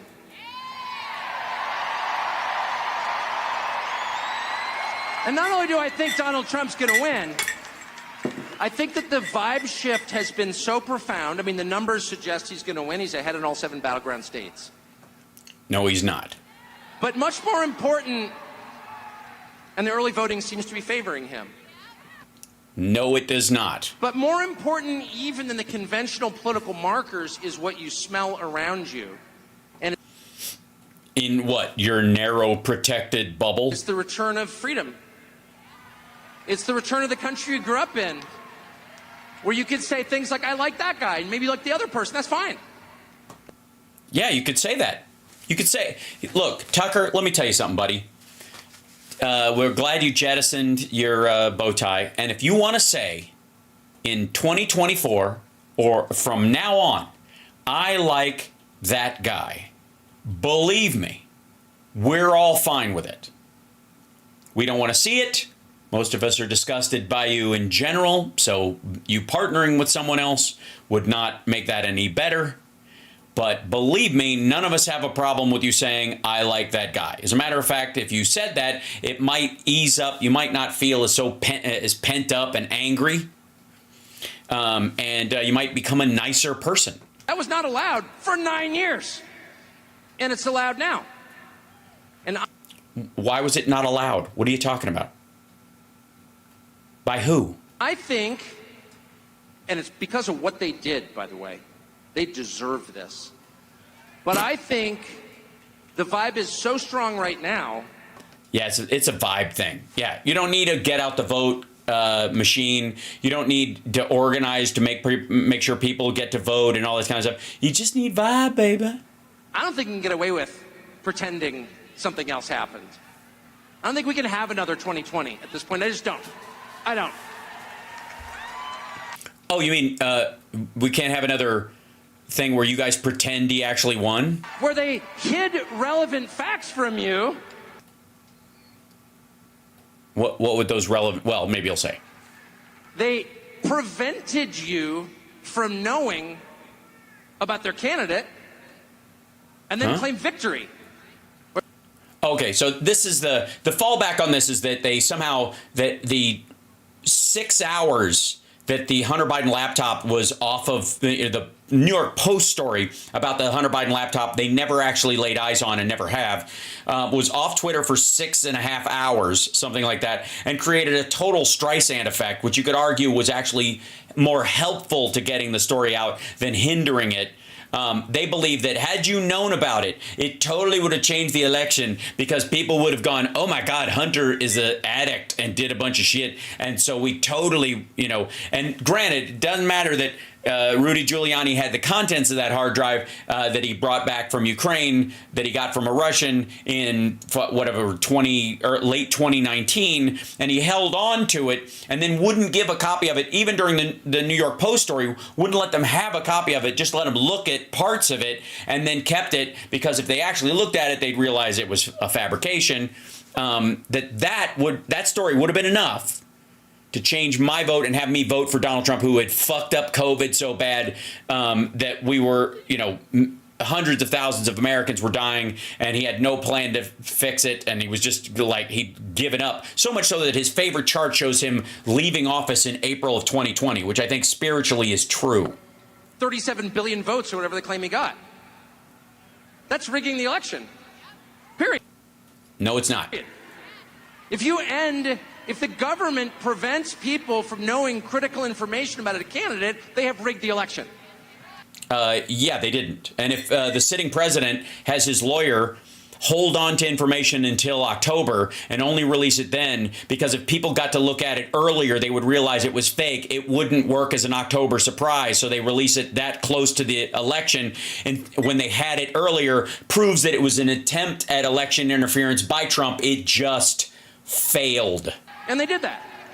No, they didn't. Trump tried and failed. Trump tried election interference with the Hunter Biden laptop story, and he fucked up. It didn't work. Period. Oh, you're not. Period. I'm not allowed to say that. I'm not allowed to say it because it's 100% true. You're allowed to say it. You just said it. And you're allowed to say it because you're allowed to lie at this venue. And every person who hears it knows it's true, including the people who did it. Bullshit. You're talking out of your ass. And if anybody who has spoken in private to Vladimir Putin wants to sell this fucking nonsense after I've refuted it dozens of times, they can go fucking pound sand. I don't think they can do that. By the way, I will debate Tucker Carlson about the fucking laptop anytime. I'm sure he thinks my channel is too small to warrant it and the topic too big. And his argument is too fucking weak. I'll still to this day argue anybody. Like the Hunter Biden, the original Hunter Biden laptop story, the New York Post story, all that stuff, total horseshit. Doesn't exist. A total fabrication. Wasn't his laptop. dropped off by probably Don Jr. because the dude who picked it up is the only legally blind Mac repair guy in the world who couldn't recognize anybody who's further than 6 inches from the tip of his fucking nose. That's the only place this guy drops off 3 broken laptops that are soaking fucking wet. Right? And then there's more stuff on the hard drive when it gets to Rudy than when it leaves this guy's office. Get the fuck out of here. Again, I don't. And I don't think, no matter what they pull 2 weeks from now, 13 days from now, I don't think they can get away with standing up and being like on MSNBC. No, actually, Kamala Harris is historically popular, it turns out. Woman who's never had a job, who can't even pronounce her own first name consistently. That's how false she is. What? What the fuck are you talking about? Trump is the one who mispronounces her name, and you do it on purpose. You just called her Carmela, you fucking asshole. Some woman who grew up in Montreal, Canada, is lecturing me about America. Okay. I don't think... She was, what was it, 3 years in Montreal while she went to live with relatives, and then grew up the rest of her life in Oakland, went to college there, went to law school, graduated, became a DA, became an AG, became a senator, and then a vice president. And here's the thing. What is this really about? He doesn't think she's American. Look at her. That's the entirety of his argument.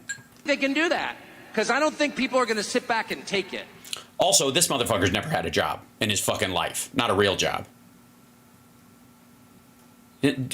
Like, this dude has to find hobbies to make his hands look like they've been used for more than bringing food to his face or wiping his ass. I don't. It's enough. It's enough. That's the point at which you say, no, I'm sorry. I put up with this crap for a long time. I indulge your little fantasy. It's like when your teenage girl becomes a vegetarian and you're like, okay, that's, okay, it's fine. No, I totally understand. You're like, wait a minute. Don't you mean your teenage daughter?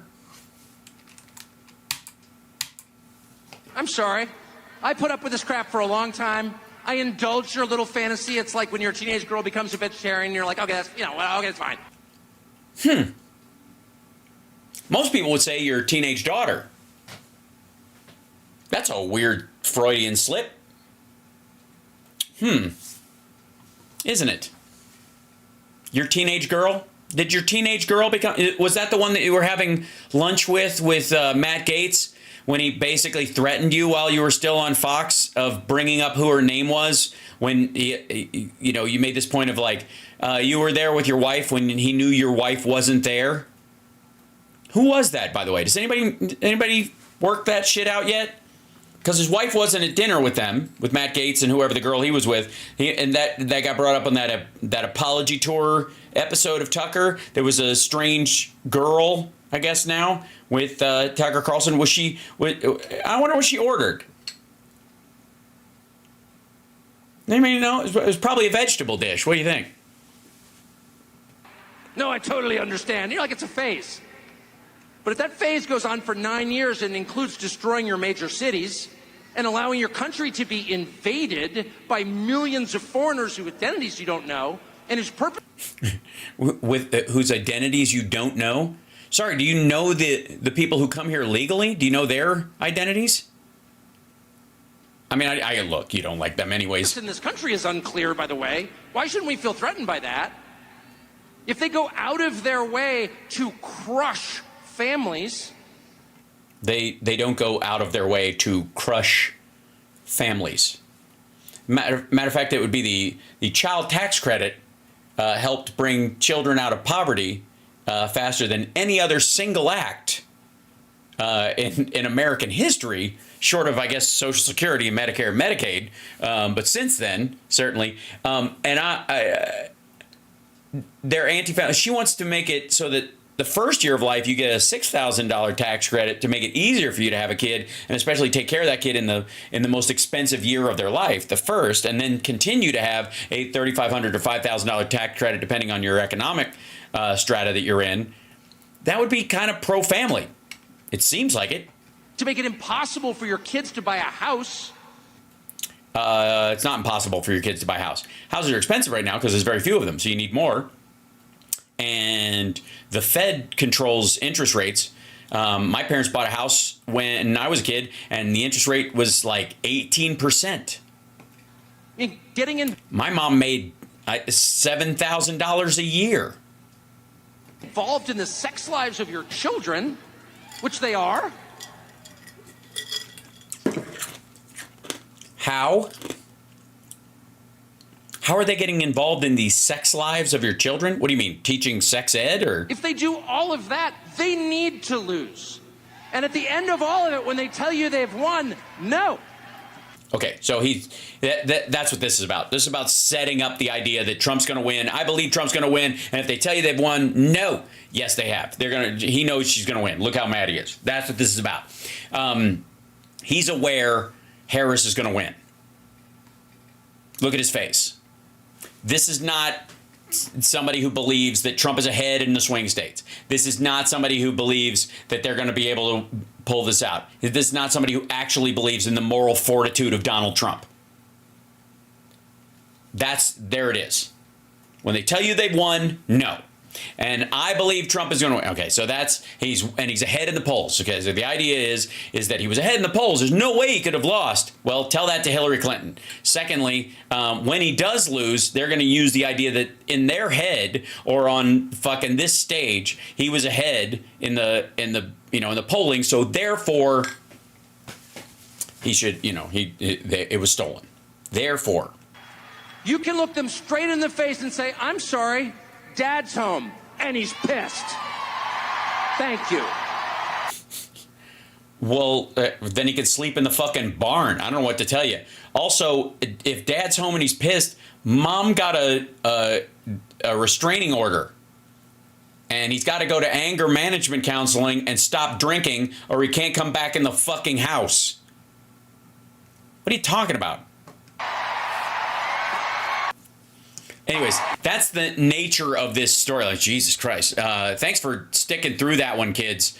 It's Hal Sparks Mega Worldwide, the greatest live stream in the history of live streams. And that's the entirety of the Tucker Carlson speech at Turning Points. And I got to tell you, in the beginning, where he may have been able to skate on the illusion that he actually thinks Trump's going to win, and he actually thinks Harris is going to lose, and he's actually thinking there's been some real turning point, because that clearly the vibes shift and all that stuff. All that talk is about riffing on the concept of turning point and this daddy's home horse shit that he's selling.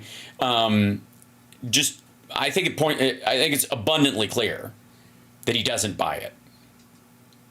That he knows you have to sell that they're ahead and they're winning, because when they lose, that will be their argument for why it was stolen. But he absolutely does not believe that Trump's going to win.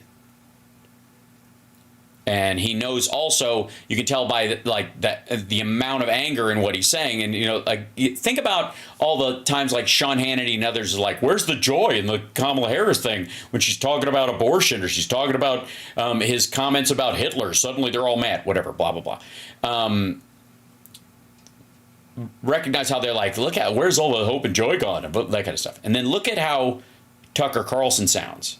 And when Sean Hannity was saying they're panicking on the left and they're panicking on the right. Okay. Instead of just recognizing that we're reasonably and, as decent people will be, disgusted by Donald Trump's, likening himself to Hitler, wanting generals like Hitler's, saying the shit that he says about vermin and poisoning the blood of our country, and that's serious shit. Or that women are second-class citizens in the United States of America right now, which is fucking disgusting. That in and of itself is reason for somebody to get genuinely mad. Meanwhile, the anger that's coming out of Tucker Carlson when he starts off all like, we're going to win, and then suddenly gets into this diatribe about basically the great replacement theory and DEI, that because she's brown, she doesn't deserve her position. Again, because she doesn't have the sanction of the governed when she's won more elections than Trump did, and he has never won one in his life. Tucker hasn't. So, this is a setup from their side. We have to pretend, we got to make it look like we have huge support. We have to put together these giant coordinated rallies like the one at the Madison Square Garden that they're planning. They're just going to jack that up with as many people as they can fucking bus in from everywhere, right? make it look like we have a huge crowd so that when they lose, they can go, we couldn't have possibly lose. Look at how big our rallies were. This is the same sales pitch used in 2020. It did not work. Where's my Venmo? It's boink. Hold on. Doop. Get over here. There it is. Hi. Yes, if you want to support the show, there it is. That's the Venmo. You can take a picture of that with your phone and support the show. Give me a cup of coffee, something like that. Buy me a small van. Something I can tool around the country and do my show remotely after this is over. No. But if you want to help the show, that's one of the ways to do it. And go right ahead. If you can't, you won't. That's totally fine too. I do the show because the show needs to be done. And I appreciate you guys and all the support you can give. And anybody who's like, I can't afford it, then just all you need to do is just thank the people that do support the show. And so thanks to everybody who's super chatted. Thanks to everybody who supports the show via the Venmo and all that kind of stuff. And I will see you guys tomorrow. And now I got to go have dinner with the fam. So I got to go. I got to leave at like a half hour. Okay. In the meantime, though, don't forget to watch out for the kidney. And if you...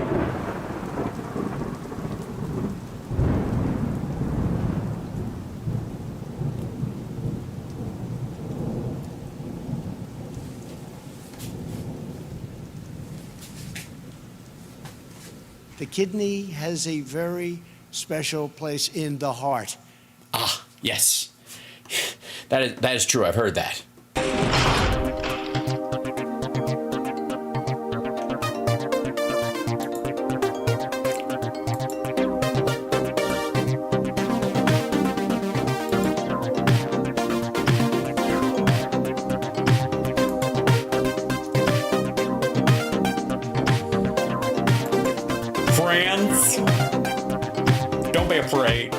Help us out, everybody. Help out the show. Thank you so much, everybody. Look at them subscriptions. That's a wonderful thing. Oh, it's a good time. Wonderful, wonderful, wonderful. I just got to tell you, just some lovely, oh, God, that's much better. So what have we got there? Brenda Neptune, there you go. Bike Shop Guru, thank you so much. Look at that. I am awesome. Come on. Nerd Nation, yeah. So wonderful. Look at that. 5 eggs. It's wonderful. So good. Well, I love you guys. I'll see you tomorrow. Don't forget to tune in for Friday Eye tomorrow. All we're doing is telling you how to prepare for the future. And then I'll do news as well. Or you could just wait till it's too late and the robot uprising gets you. That's fine too.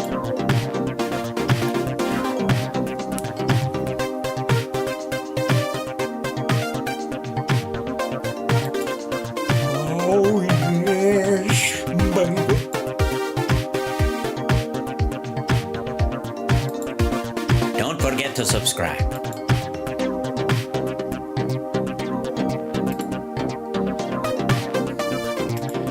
And if you subscribe now, we'll take away the machines and you'll be able to subscribe on just paper.